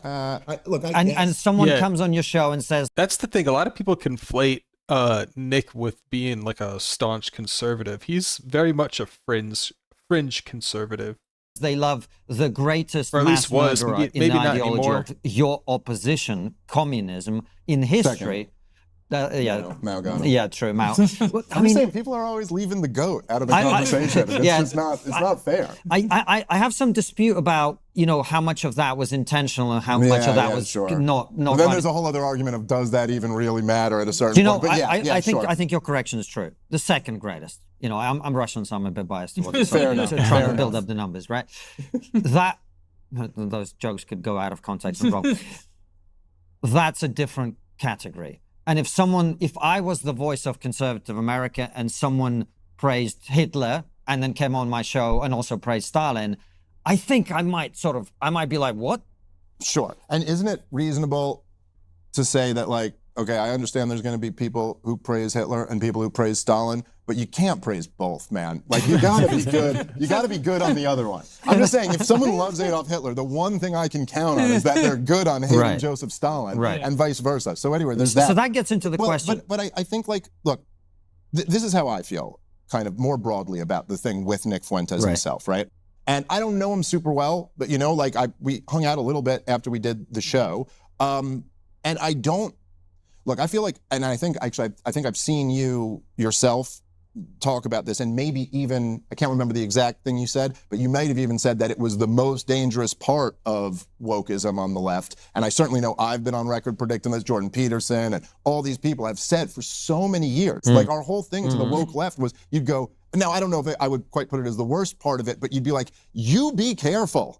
You have no idea what you're stirring up here. 100%. And essentially, now there's many things going on. That's one of the dynamics, but that's a big part of it, right? Sure. So now we see that emerging. We see that reaction emerging. I think but you on white men long enough, they're going to go, well, okay, we're white and we're men and f you. Yeah, that's right. And it's the natural response that I think young people in general would have. So my thing is that there's a whole young audience of people who listen to this guy. And I don't wish to berate them with Nick. I want to open up the conversation and allow them to see that there is legitimacy to their grievances, but there is also a very dark path that they can go down with those grievances, right? So yeah, I will say some of the Groypers are crazy. They dressed up as Nazis for Halloween and shit. They do some crazy shit. That's a big part of it.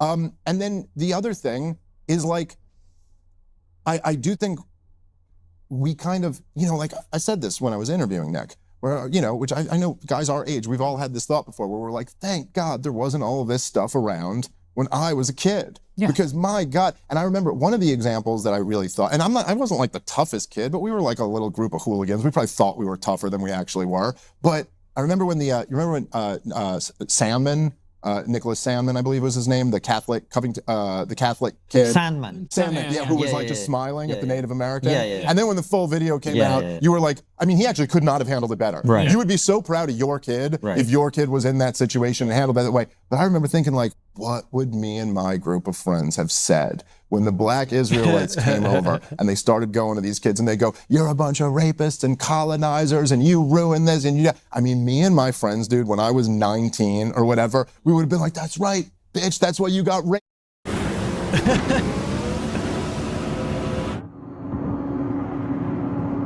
We would have said the most hard, just because that's how we were as little kids. And so anyway, I guess my point is just, now we have young people who have essentially grown up online.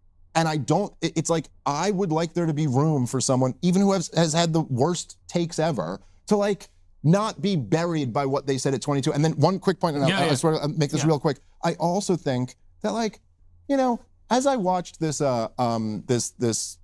whatever the event that all the Mark Levin and Lindsey Graham and all these guys, it was the Jewish Republican thing through an event. But I listened to Mark Levin, and it seems to me he's doing Nick Fuentes too. It's almost the same thing. It's Mark Levin is discussing ideas. He's going, listen, you little cockroach, you think you're gonna come through me? I'll squash you like a... Yeah, Mark Levin, you could say he's also promoted hate speech. Bug, you Nazi scum. And you're you're basically doing the same thing, dude. You're just doing it from a different angle. All types of calls for flattening Gaza. It's I don't know, man. I don't like that stuff on any side, but it does seem to be that But I think this is the point though, Dave, is I think if you had Mark Levin on your show, you'd have a very different style of conversation with him as you did with Nick. And agreed. Right? And this is the same thing. And by the way, I think it's very important to say, we are not saying that if you have someone on your show, you've got to berate them. We haven't berated you. We haven't berated Bassem Youssef. We haven't berated Norman Finkelstein. We haven't berated, we didn't berate Hassan Piker. We don't berate people with whom we disagree. But what's interesting about this, and I'm not calling for anyone to do that, and Tucker and you and anyone else can have anyone they want on their show and should, right, if they choose to. But the difference is, when Tucker has Ted Cruz on, he goes hard in the paint. Yeah, so this is an obvious one. Ted Cruz is like a politician, and he's supposed to be, you know, like beholden to the people that elected him. And he's very powerful also in the government, whether you like him or not.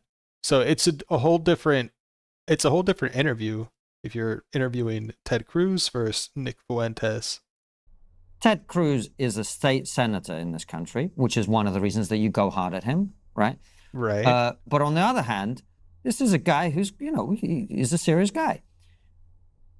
On the other hand, he has Nick Fuentes on, who says, I love Stalin, and he doesn't push back on him at all.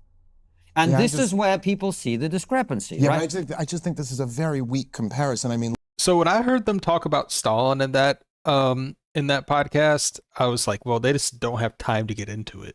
That's kind of what I thought. I didn't think much of it. Really? To have a sitting U.S. senator on your show who's calling for regime change war in Iran, which is what the whole that could be considered crazier than talking about Stalin. Fight was over. Sure. That is just a very different thing than talking to a 26-year-old streamer. But you can't have both, Dave. You can't say he's just a 26-year-old streamer while saying he's got a massive audience. Because he is. He's both of those things. He's a 26-year-old yeah, but you're saying it to diminish audience. his stature in the comparison. No, I'm just describing what he is. That is. And also, like, he just recently got that large audience. It's only been like a couple months, I would say. Is different than a sitting U.S. senator calling for a regime change war. Yeah, it is. Like us, is someone who influences a lot of people. Sure. With that influence comes a level of scrutiny that's appropriate, right? He's not someone who's inconsequential, and he's someone who's saying things like, I love Hitler, I love Stalin. Okay, but that is different than a sitting senator who's advocating for a war. It's just different. Also, I will say, as you know with these things, right? And like, Tucker kind of said this when he was on my show recently, but like with all of these, like this conversation. If you want to watch Tucker and Dave Smith, check out the channel. Right now, right? Where we're disagreeing about stuff, but we're doing it in a civil tone. But all of us have the option to shift that gear. Yeah. Like I could make this a confrontational interview, so or you could make this or you could make like there's a dance to that. And if you actually go watch the Ted Cruz thing, it kind of starts pretty civil, and I think Cruz was the one who kind of like escalated it to being like more confrontational. Yeah, that's the thing about the new media. Say you work for like Fox News or whatever, they probably give you a list of questions and they're like, you got to ask this. If it's your show and you go on a show and like you're being disrespectful, like say you're getting interviewed and you're being mean to the host or whatever, the host, you know, might give you harder questions. But if you go into the show like respectfully, usually the interview will go smoothly. You see this a lot if you watch a lot of different podcasts. But Fuentes could have done that, but he didn't. You know, or Tucker could have done that with Nick, and he didn't. So, but again, I just think that like all these things are situationals. It's different. You know, obviously there is, I guess, and maybe this is part of my own bias, but yes, if you're somebody say like Mark Levin, who has been one of the biggest right-wing, you know, talk show hosts for my entire life. He's so old. Probably less relevant now than then, but there was a time when he was like in the big three. It was probably like Limbaugh, Hannity, and I think he was pretty close to them, who's been advocated for like several wars that have been absolutely catastrophic, who's now advocating for more. Yeah, I have a different tone with that than I do with something that I perceive to be more edgelord streaming. So you don't think Nick likes Hitler, or you don't think he likes Stalin? You know, honestly, I don't know. I just don't know. Did you ask him? I think. Yeah, I mean, I'm not going to publicly say what we said privately, but like I'm actually not sure he likes me too much, to be honest. But I think that you are Jewish. Yeah, well, I don't think that's an issue.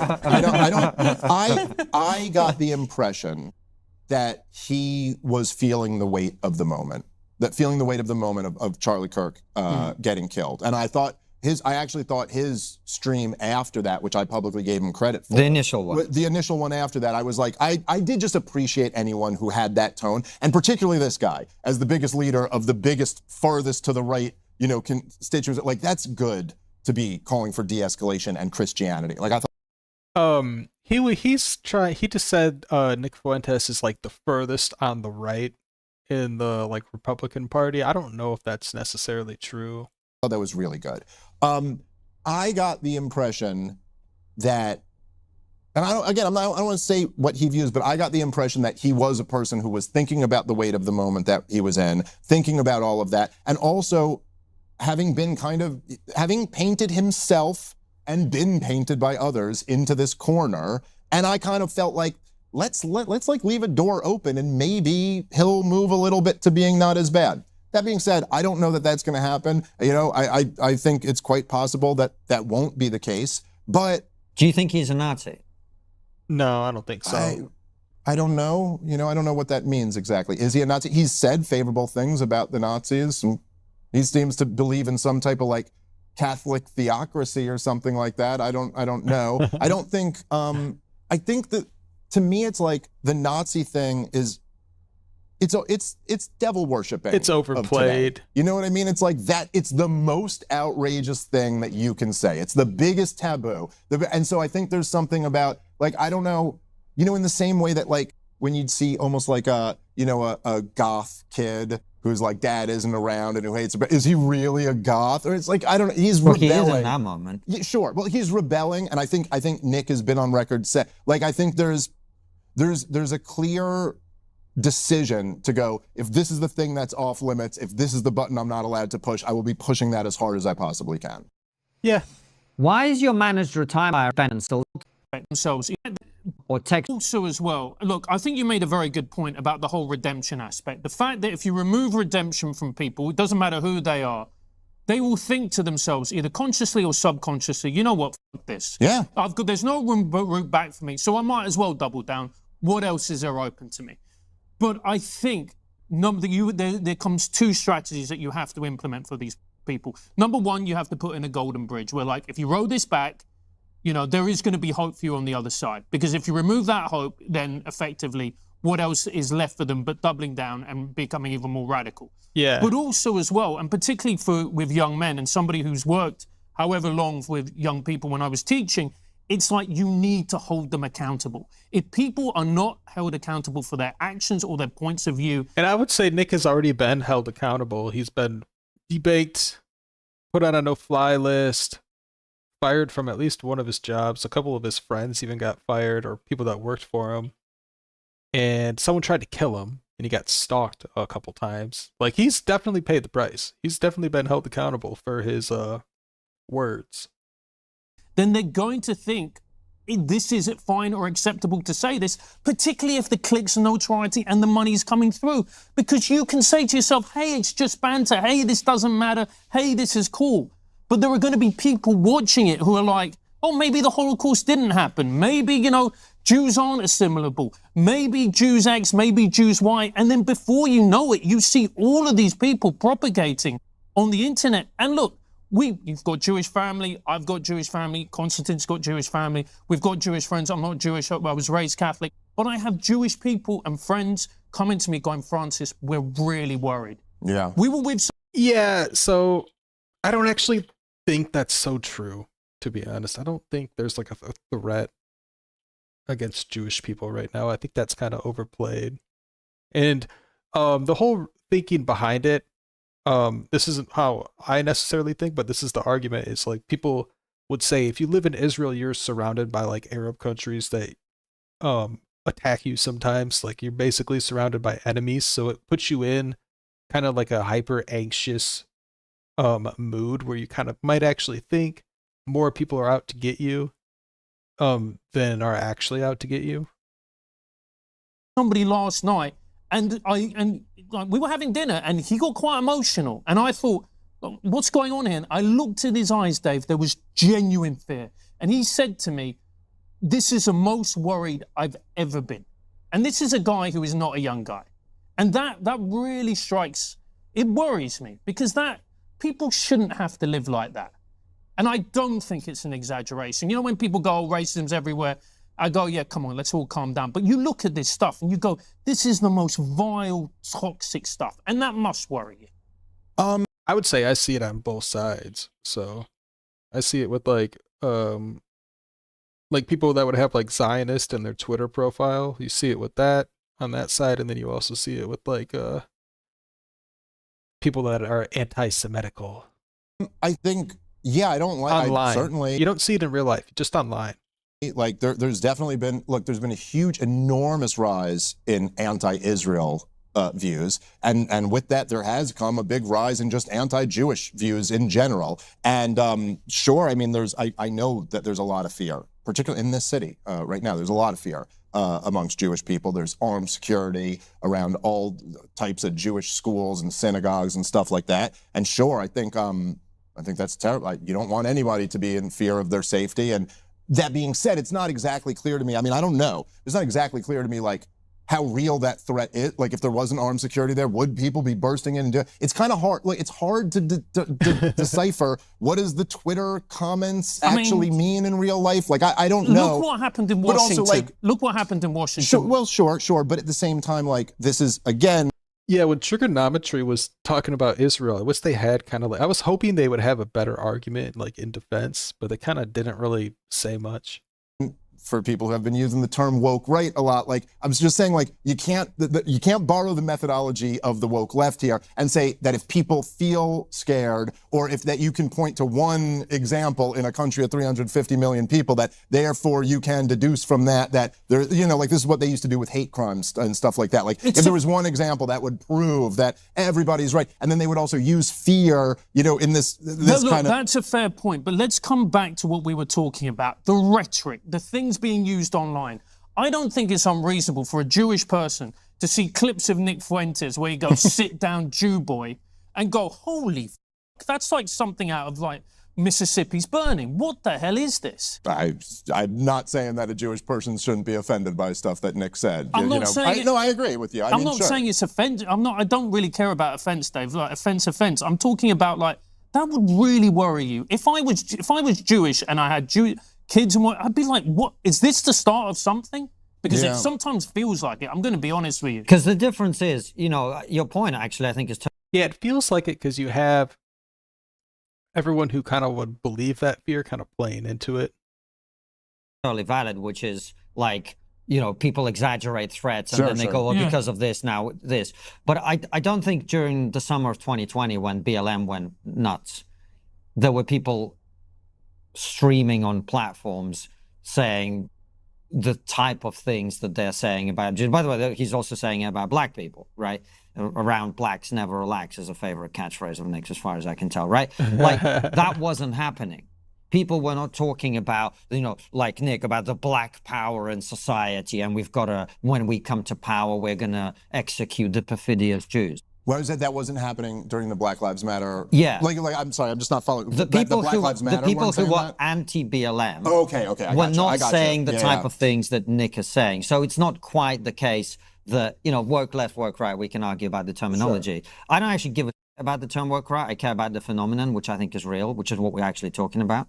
But so that's kind of the point, right? We're not saying, oh, look, a Jewish person got offended by a tweet and now we have to restructure society to make... It's just like, I think what Francis is saying is there's a real threat. And you've got to remember as well, we come from the UK where attacks against Jews are like happening on a daily basis now. Are they? Yeah. Yeah, I mean, that's because you imported a bunch of these Muslims from countries you helped blow up. That's just a side effect of that. I just don't know enough about the I mean, there was just an attack outside a synagogue in which a number of people were killed, and it's a regular thing now. My husband used to ejaculate prematurely until this. My hubby is ejaculating so fast, and when he gets so anxious.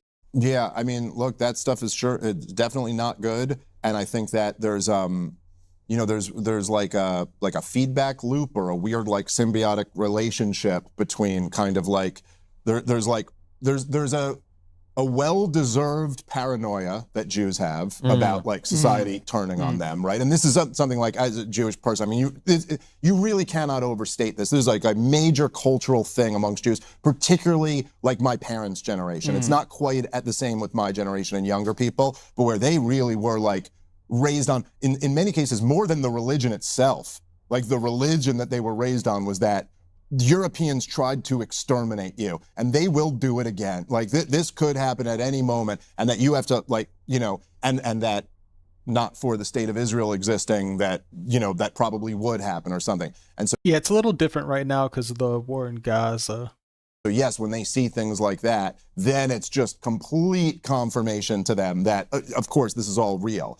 That's part of the reason why I think it's very unhelpful for Nick to say those things, you know.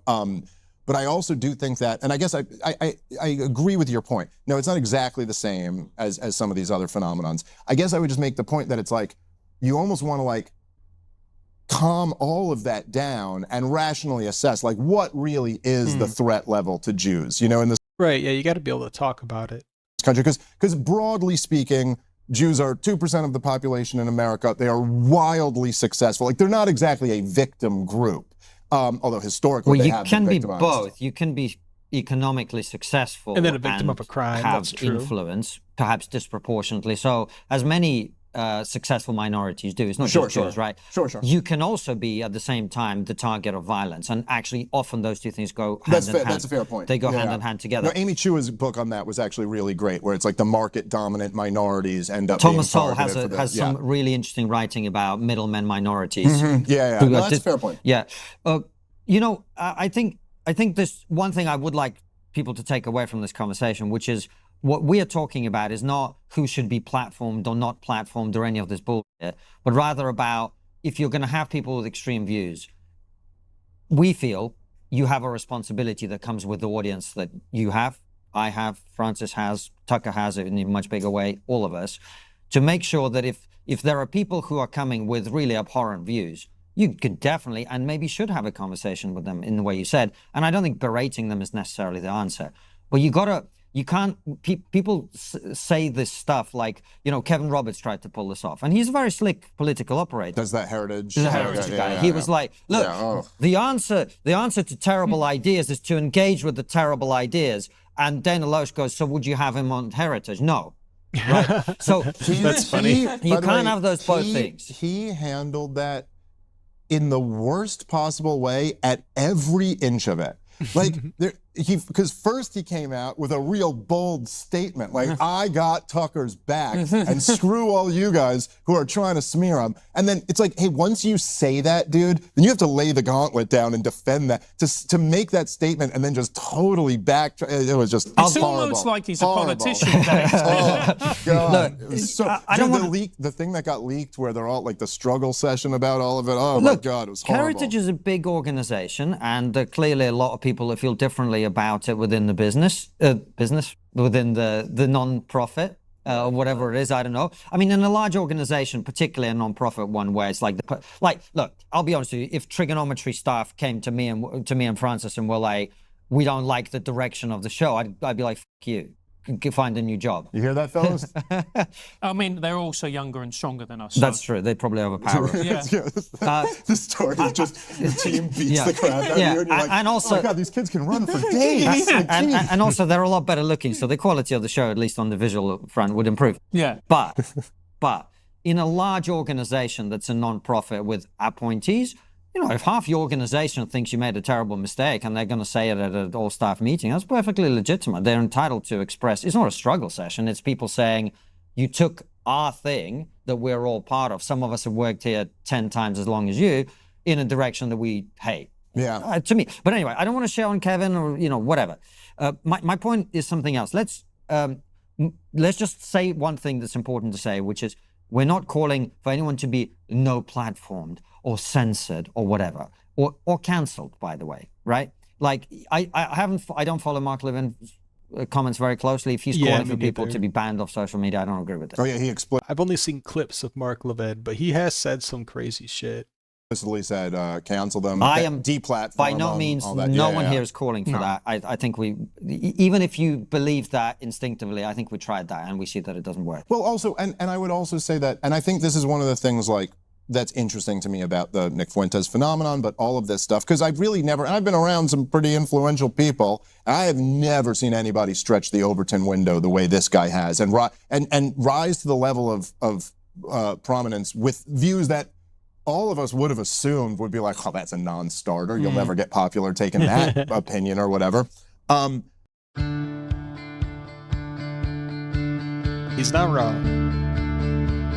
But one of the things that's kind of interesting is it's like, from my perspective, also like for Mark Levin to be calling for deplatforming of anyone, it's like, as we started with, like, dude, you cheerled the Iraq war. Like, I just don't understand. And this was a thing that's very interesting to me too. And it was kind of a dynamic when I debated Douglas Murray on Joe Rogan's show and with Mark Levin and all these guys. It's just the nerve of somebody to have cheerled the war in Iraq and then turn around and say, now I'm going to dictate who should be allowed to be in this conversation or who should be marginalized or who should be like, I don't know, and maybe this is because I am a radical libertarian, and so fundamentally, even as we were talking about in Gaza, I believe that state action is every bit as evil as private action if it's the same action. But like, you cheerled a war that got 1 million people killed, and you were wrong about everything.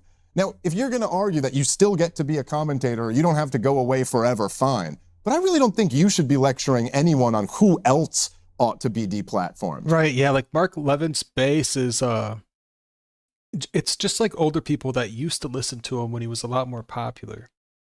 And then in addition to just agreeing with what you said, that it's also just not productive for Yeah, I don't think it works. But I was going to go to something else, which is, I do think there's been also a kind of weird, and I don't think accurate defense of Tucker and what he did and the broader conversation, which is like, stop trying to cancel Tucker. And mainly it's directed at people who are just saying, I don't like the way he conducted that interview, right? So, and then it comes to this thing about, it's his show. You know, he can these do whatever people are he trying wants to on his split show. the right or whatever. And what we need to do is just let everybody, you know, come together and hold hands and sing Kumbaya. But like, you're a libertarian. I imagine that if someone came to the Libertarian Party or the libertarian movement and was like, hey guys, I think the best libertarianism is big government, you'd be like, well, you're entitled to that opinion, but you're not in this movement here, right? Yeah, like, if you love socialism and gun control, you probably can't be in the libertarian movement. Just like if you love Stalin and Hitler, maybe you are not part of the right-wing conservative movement. Well, is that so when... Right, Nick Fuentes is kind of, he's fringe right. He's not like, he didn't even, I don't even think he supported Trump. Like, he didn't support like the Republican candidate in the last presidency. People I mean, say that's what the, but that's we what don't really get to decide. That's what the debate is about, right? Now, there are some people who say, well, if you try to have that debate, you're trying to cancel people and you're trying to split the movement. I'm not on the right, nor am I, you know, in any of these conversations, but I look at it from an outside perspective and I go, isn't that a movement trying to work out whether it believes in, as a libertarian movement, in big government? Are these ideas that Nick is talking about, do they belong in this family of views, or do they stay outside of it because they don't belong? In the same way that I don't think Tucker Carlson would have Dylan Mulvaney on, the trans influencer, and be like, tell me your views about how to chop your dick off, and then every conservative would be like, oh yeah, Tucker's entitled to have, well, he is entitled to have whatever he wants, but that doesn't fit within the conversation of the broader political wing of America. Is that a fair assessment? Well, by his assessment, then Nick Fuentes does belong in the movement, because that interview on Tucker Carlson's show was very popular.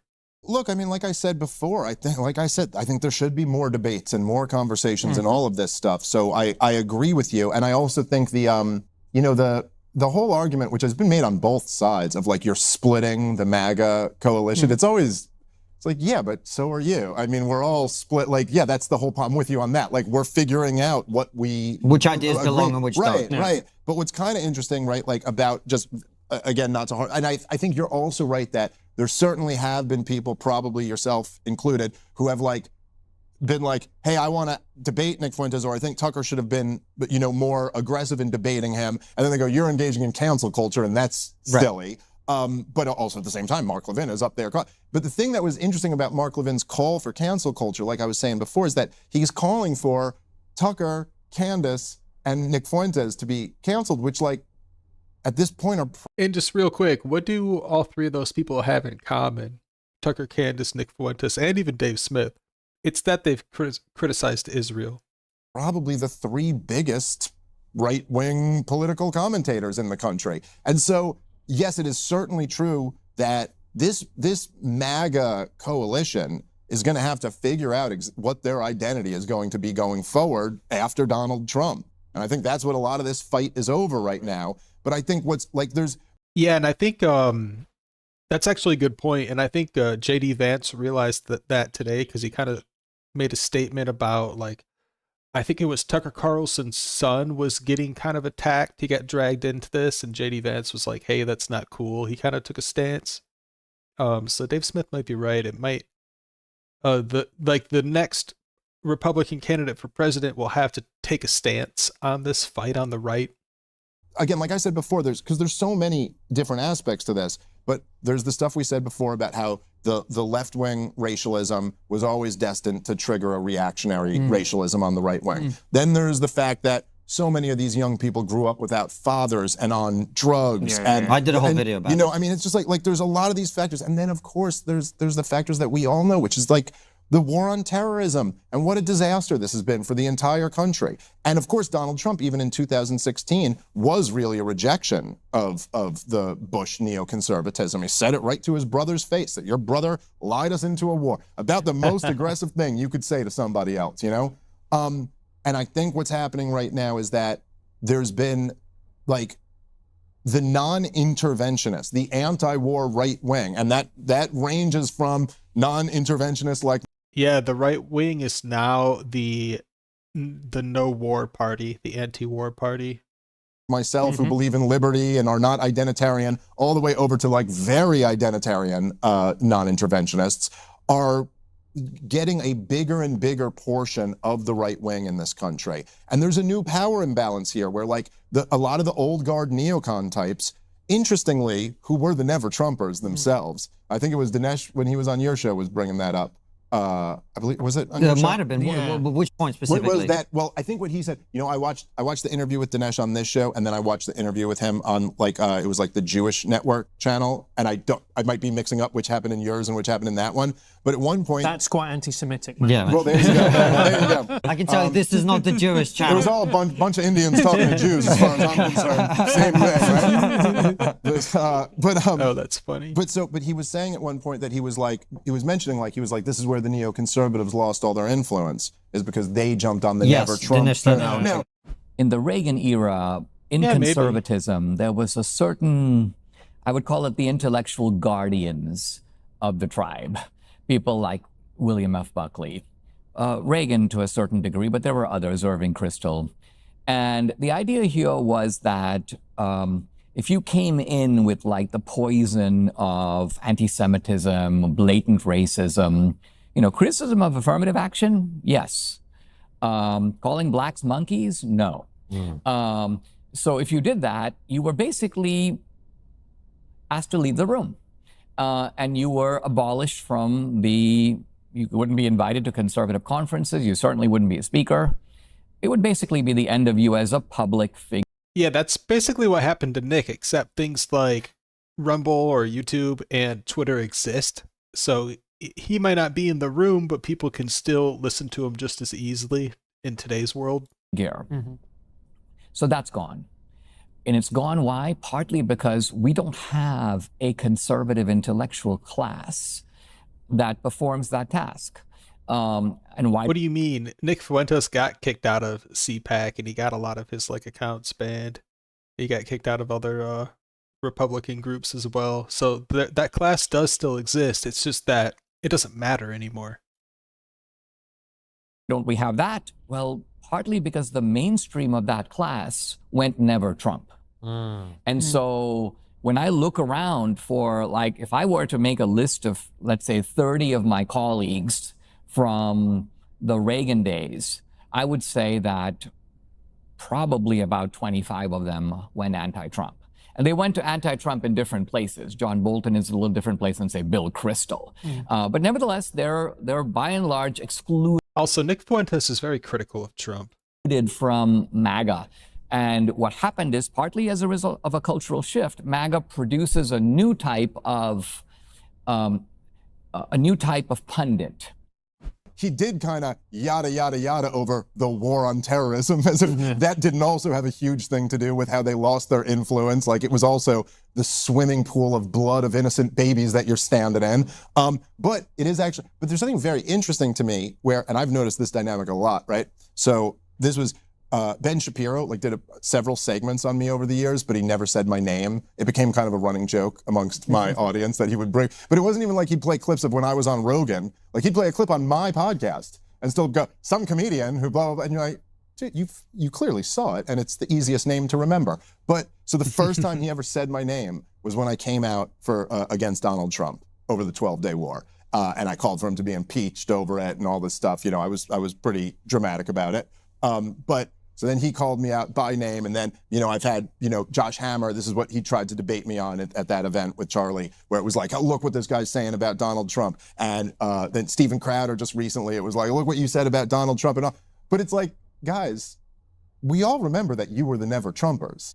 Like, we all remember, like, the National Review piece. Well, I don't think, remember, was Ben a Never Trumper? Never Trumper. Said under no circumstances would he ever vote for Donald Trump. Same with Steven Crowder. Same with Mark Levin. Mark Levin urged his whole audience to know that you will never get me to support Donald Trump. I mean, J.D. Vance was a Never Trumper. Yeah, exactly. No, but I'm just saying, but for anyone who was a Never Trumper to, like, start using that against you just seems like a very weird thing. But so there were obviously there's the war hawks who were totally against Donald Trump. They then all became Trumpers or became Democrats. Some of them just went and built Kristol and them. And now there is just this big... They go where that industrial military complex pipeline flows, wherever that faucet gets turned on, which right now is the Democrats. Fight a little bit of both sides, next. Actually. Well, I think the fight is good. I agree. I think we gotta. I think it's necessary. I just don't like this idea that if you say, I think these ideas, like the example I gave you of big government and the libertarian movement, these ideas should be outside of the tent.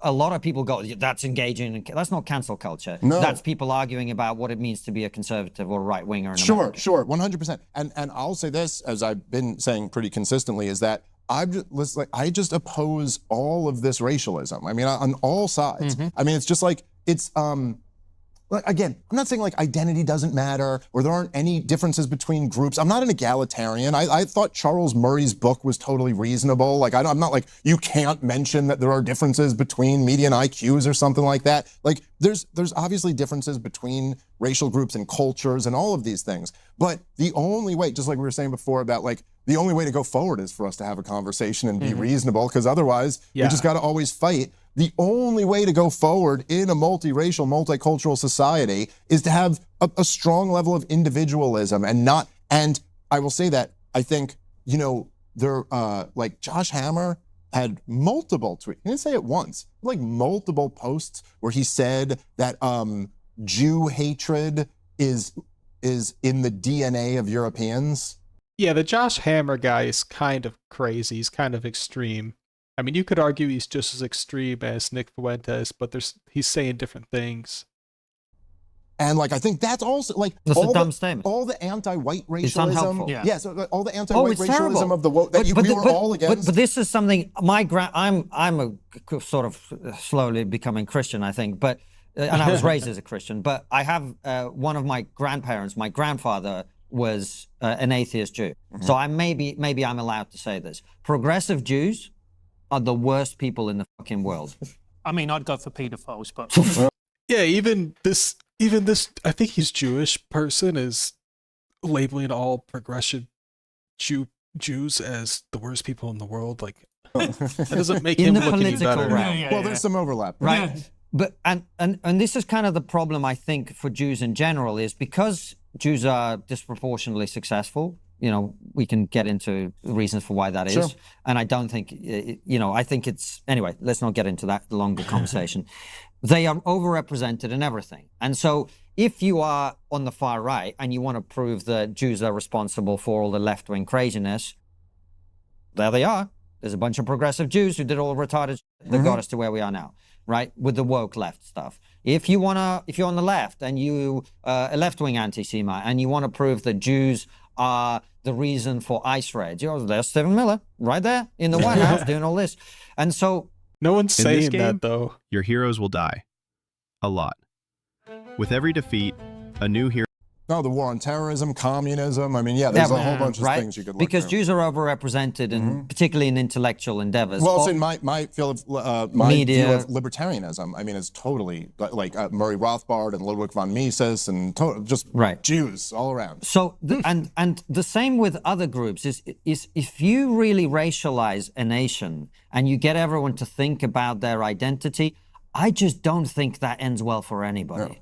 Well, it also, I agree with you. It doesn't end well for anybody. It's also, it's corrosive to your own soul and your own mind. Like, I've just seen it in people. I've seen people who get like, and both like on like all different types of racialism. Like I've seen it on woke leftists where like they just got, and somehow racialism, it's like catnip for the plebs. People love it. They get so into it. It's so, yeah, it like really does play on that tribal thing, and it leads to sloppy thinking. Like I've just seen this all over the place where you're like, no, dude, like you're starting with your conclusion here and not thinking clearly. And this is one of the problems of collectivism in general, is that like it's not actually accurate. Did you have this? Because we're individuals. This is not a gotcha in any way. I'm just curious because I didn't watch all your interview with Nick. Did you have this debate with him about identitarianism? Yeah, we got into yeah, I mean, we got into just like the idea of collectivism versus individualism and the idea of like, like harboring resentment toward anybody because of their race. And then we kind of had the argument of like, is your beef with the Israel lobby and the government of Israel, or is your beef with the Jews? And I made the point to him that, which I think is a really sound point, is that like, there's really no question that like the Israel lobby was pushing for the war in Iraq. Whether it's the neoconservatives, AIPAC, the UAE, the Washington Institute for Near East Policy, like all these groups were openly for the war in Iraq. But American Jews were the strongest in opposition to the war in Iraq. Now, part of that is because they're liberal, but whatever, still on that issue, they were good on that issue. And so I was just making the argument that like, well, no, actually, I'm much more accurate when I'm saying the Israel lobby rather than saying the Jews. And then I think at one point I was like Barry, the dentist down the street, has nothing to do with what's happening in Gaza. And he seemed to kind of agree with that. But, the thing is, I thought we might argue a little bit more on the show, but every time I kind of brought up a topic that was like the thing I thought we were going to argue about, she didn't really disagree with what I was saying. And maybe I should have been tougher. But again, also it's like, none of these things are ever a perfect interview. And I wouldn't be opposed. I said this on a show the other day, but I wouldn't be opposed to doing like a more like structured debate with Nick Fuentes about these issues. I did a debate with him once a few years ago. But look, I mean, I just think that there's going to have to be a thing. I also think part of this, which is like a kind of a broader question, is like, so I was born in 1983. He does kind of talk a lot. Right? The Civil Rights Act in the United States was in 1964. Now, as a kid, you feel like that's ancient history, but like as you get older, you're like, oh, I was born 19 years after the Civil Rights Act. And now we are 60 plus years after the Civil Rights Act. And I think perhaps that it's kind of appropriate, and I'm not even talking about law, I'm just talking about like culture, but I think it's kind of appropriate to have a different dynamic 60 years after something versus 19 years after something. And I think that the fact that essentially the rules of polite society have been for quite a while that everyone's allowed to be collectivist, everyone's allowed to have their own racial identity, except for straight white men. And that is just, we've got to find a way to go like, no, it can't be that. It's not going to work going forward. But that's why we've been against woke this entire time. Well, look, the first thing I ever saw you on, as I'm sure most people, or not most people, but a lot of people found you on that Oxford speech that went super viral. And I thought it was brilliant, man. Like you were totally breaking it down. First of all, we're so many years removed from this that it's just unreasonable to say that like these people are the victimized class. Also, with the mass immigration, like, half the people who are on the lower rungs of society weren't here to be oppressed by any of this stuff. They just got welcomed into a very nice society that's been built for them. So they really don't have like a grievance with or they might think they do, but they don't. And so I do just think there's something, there's a signal of Nick Fuentes being so big that all of us should really think about, you know, like really grapple with this. It's like there are young, straight, white men, and that's not exclusively his audience, but I think it is majority, who are not playing this game anymore. And I understand it. You know, I understand. I saw one I don't know how straight they are. I think they're very accepting people. Clip again the other day. It was someone, I think it was someone at the Mamdani victory party. I don't know if you saw this, but at his victory, where they were like, white people don't have culture. You know, that whole woke thing that they go off on. In those circles, everybody needs some spice and some color in their lives. Life's a lot better. That's the coolest thing about America. Americans have no culture except for multiculturalism. Well said. And we need to teach people how to embrace that. Americans have no culture except multiculturalism. They do when they pick their entertainment. That's a hot take. And they need to when they start picking their representatives. It's funny you said And there's like a certain point where you just hear that and you're like, we don't, like, white people don't have culture? Are you out of your mind? Like, what are, and Before rippling, managing the company finances was just sad. Who approved this? we've just got to find a way to like move forward where it's like, we're not doing that anymore on all sides. Right. Yeah. And that is a perfect place to end the interview. Dave, look, one of the things I love about America is that people are so much more willing to come on this show, to come on shows where people disagree and have good faith discussions, disagreements, debate. So really, thank you so much for coming on. It's been a pleasure. The final question is always the same. What's the one thing we're not talking about as a society that we really should be? Well, oh man, there's a few. Oh, God, Wait, do you mind if we don't wrap up just yet? Because we've got a bit of time and there's one or two other things I wanted to ask. Okay, yeah, cool. But I have forgotten what I wanted to ask. That's unfortunate. Before you leave, I've got all these questions that I've forgotten. You guys are too young, but you haven't. Can we get some more water and I'll remember it? When we were kids, there used to be like cop shows that were real big. Yeah. And there was a big one in America called Columbo, and it would always be the same thing. Like it would be like. He's asking the guy things, and then the guy's like, no, I was here at this time. And then he'd go, okay, we have no further questions. And then he'd walk and he'd go, there is just one more thing. And that would always be the moment where they're like, he'd be like, I wasn't there on Tuesday. And like, no one said Tuesday. So I thought Constantine was about to do that to me. That's what's going to happen. I was like, all right, I survived this. We got through it, and then Constantine went, there is just one more thing. I have a screenshot here. There is just one more thing. It is not a screenshot, but it is actually a question, and I don't mean this in a disparaging way, but here's something I think about a lot, right? We're all creatures of the internet. You are, we are, everybody in our game is on the internet. And there's a hell of a lot of the country that's not on the internet. Like, we shit on the mainstream media with very good justification. But if you look at the numbers, TV in aggregate is way bigger than us, right? They might be going this way and we're going that way. I don't know if that's actually true. Maybe in the UK. But there are way, way, way more people in this country who are not engaging in debates about Israel on Twitter. Sure. Than there are who are, right? Yeah, I mean, that's true. But I think most people are getting their information from the internet, not really from like mainstream news channels. And so I thought that obviously you just had not the midterms, but you had the elections here in the US. The Democrats crushed. Very good night for the Democrats. Very good night for the Democrats. And, you know, there's some reasons for that, which we can get into. But I did see a tweet from you that made me kind of go, is Dave a little bit too online here? Because you said, you know, this is all about Israel. It's sort of how I read it. Maybe unfair. No. That probably, you know, I did a whole podcast on that. And that was like the tweet I put out that day. But I probably could have worded that better, or at least been a little clearer on what I was saying, which I think I was clear on the podcast. But I did say at one point in the tweet, like, it's all about Israel. And my point is not exactly that. And in fact, I don't think that's even what. Because it's about economics, the shutdown. Yeah, right. But the thing is this, right?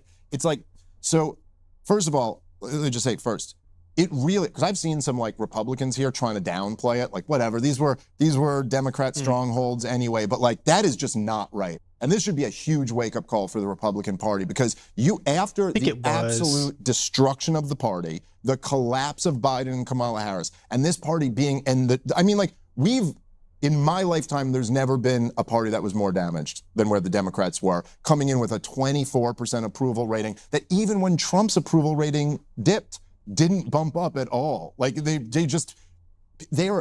the fact that, okay, take New York City out of it because Trump endorsed Cuomo, so the Republican getting 7%, even though it's pretty pathetic, is a little bit of an asterisk. But in Jersey, it was a much closer race for the the gubernatorial race last time than this time. And Virginia should be competitive after 2024. So the fact that they got blown out by 20 points and then blown out in New Jersey worse than they did 2 years ago, that's a really bad sign. And when I say that it's all, look, Kamala Harris didn't lose solely because of Israel, but it definitely like totally divided her base.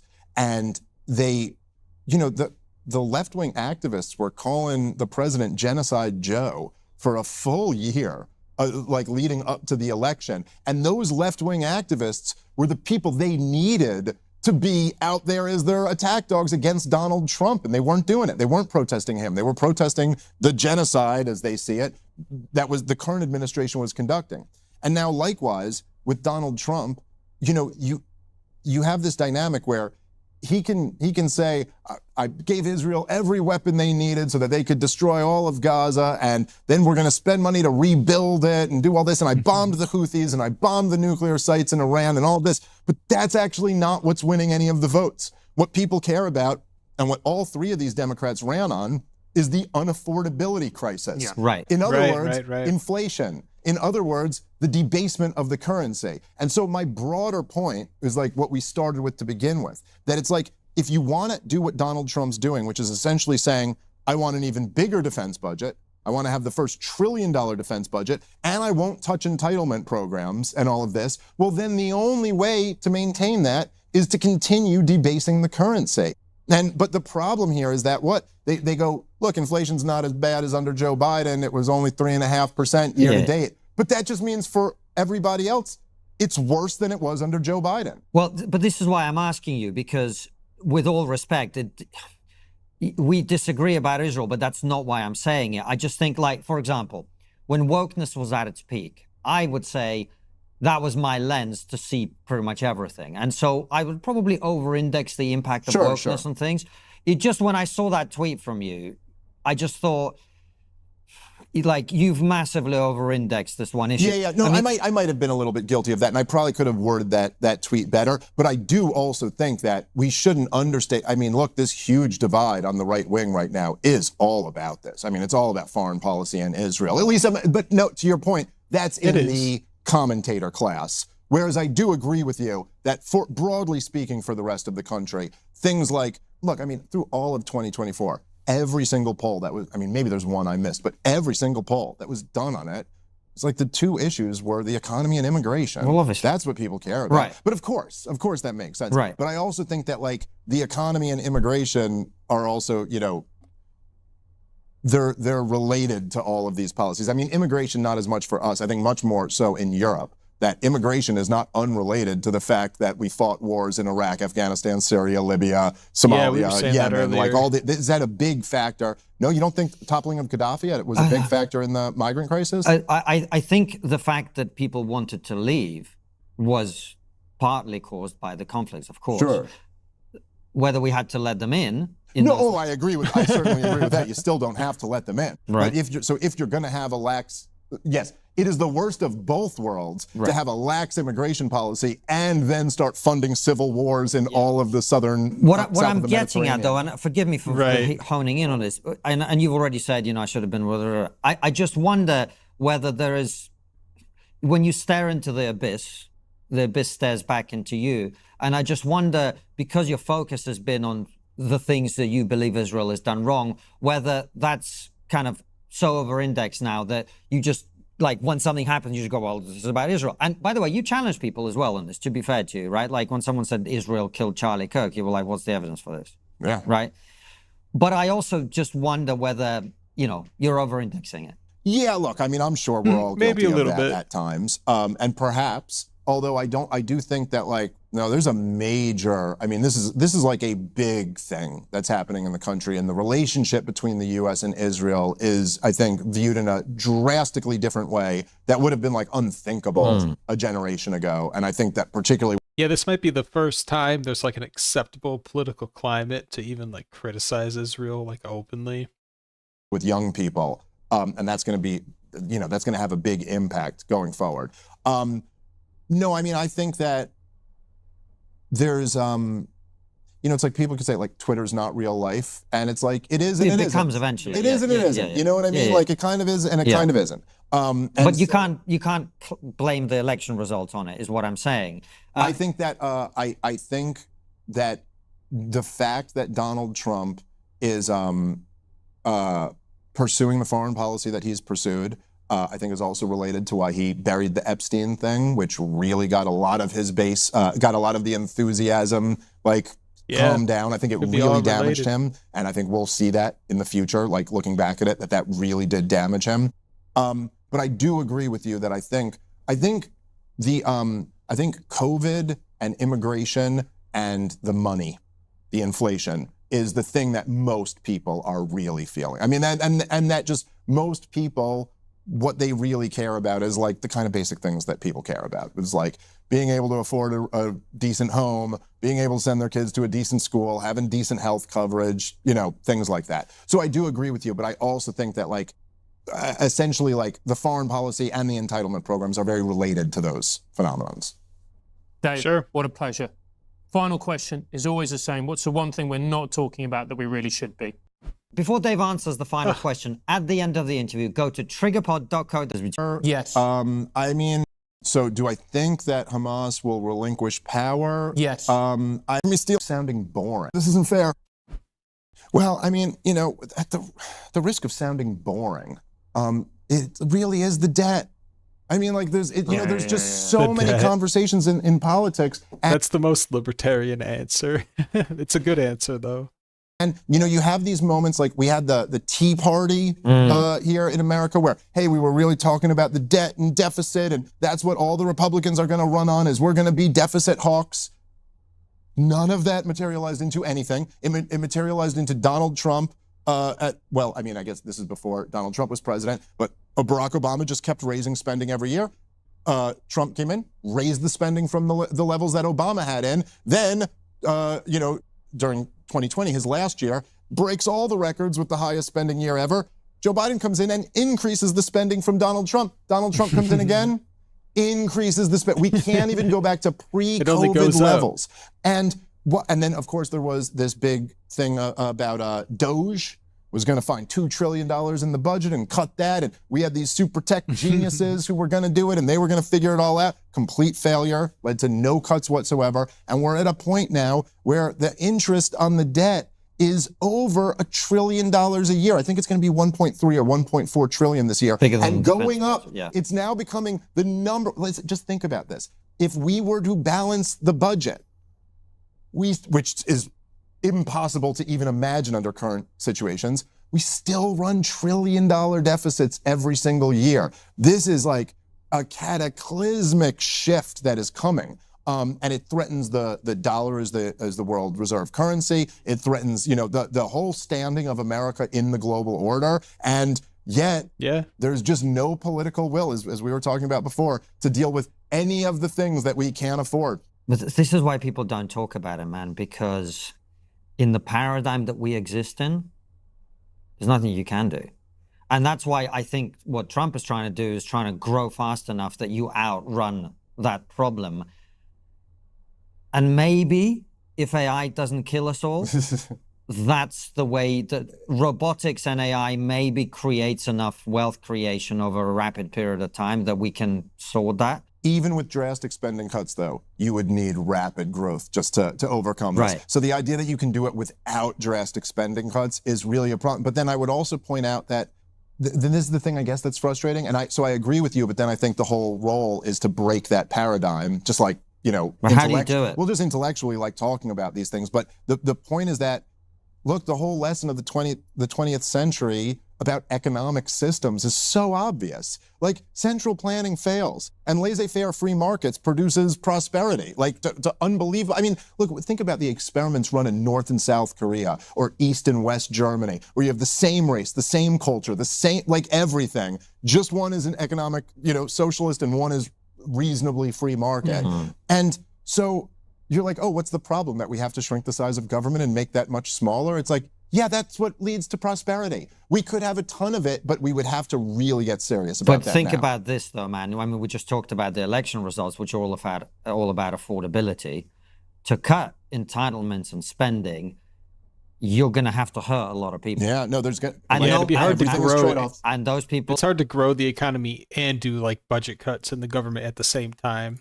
Don't. That's right. They are not going to vote for somebody who does that. Look, this is the truth. It's a flaw in democracy, yeah. Right? And I'm not saying that that's an argument for anything other than democracy, but it certainly is a flaw in democracy. And there's flaws in monarchy. There's flaws in all types of different systems. But one of the major flaws in democracy is just like look with anything else. If we're in a car and the car breaks down and there happens to be a mechanic who's in the car with us, we don't vote over what we think the solution should be. We go, well, you know this, so you tell us what it should be. And now I'm not saying you want a dictator or something like that, but when you have democracy, when everyone gets an equal vote, whether they're a net taxpayer or a net tax recipient, whether they're 18, whether they're 60, any of these things, it just always makes sense to, number one, play to the low information voters. There's always a lot more of them than there are high information voters. And then number two, to promise free stuff to people. It's always more, listen. Promise free stuff and play into the low information voters. That's how you win elections. That's funny. I'm going to cut your taxes and give you free stuff is always a better sell than we're going to cut your program or we're going to, but the short-term pain that would be felt by cutting a lot of these programs is far preferable to the long-term pain of a real debt crisis, which we're facing, and the possibility of like real hyperinflation, which seems to be long-term the most reasonable answer to all of this, is that eventually you just, what they call monetize the debt, right? You just eventually, you got to say, okay, well, the only way we can actually pay this money back is if we pay it in dollars that really aren't worth that much. Dave, thank you so much for coming on the show. Follow us over on Substack where we continue the conversation. There's a genocide happening in Sudan right now under your non-interventionist foreign policy. All right, I guess that's the stream. It was a pretty good podcast. I wasn't super familiar with Triggernometry, like going into it. I've only listened to like one of their episodes. I will say I wish they kind of asked tougher questions. And also Dave Smith kind of, he's great, but he'll start talking about one thing and then ramble on into two different things. I wish he stayed on topic a little more, and they could have really delved into like some of the more intriguing questions. But I liked what they were saying about Nick Fuentes. I don't think Tucker Carlson needed to press Nick Fuentes on the show. Other than that, I kind of liked what they were talking about. But again, this is kind of, I guess this is the important thing to do nowadays. So if you have differential opinions, you need to debate them, not just like shoot someone on a college campus. Like, this is kind of how you do things. So you got to support it, you got to watch it. We'll definitely cover more podcasts like this on the stream. There is the CNN interview with Candace Owens that I'd love to stream, but it's kind of behind a paywall, so we can't really do that. And then there are some other ones that should be coming out next week. We'll be doing some streams of, so definitely check out the channel and give us a subscribe so you can see us when we're live. And then if you want to watch some of our real content, we do that as well. We don't just react to live streams, but at least once a week we'll do our own podcast episode. You can check it out on the channel. And have a good night.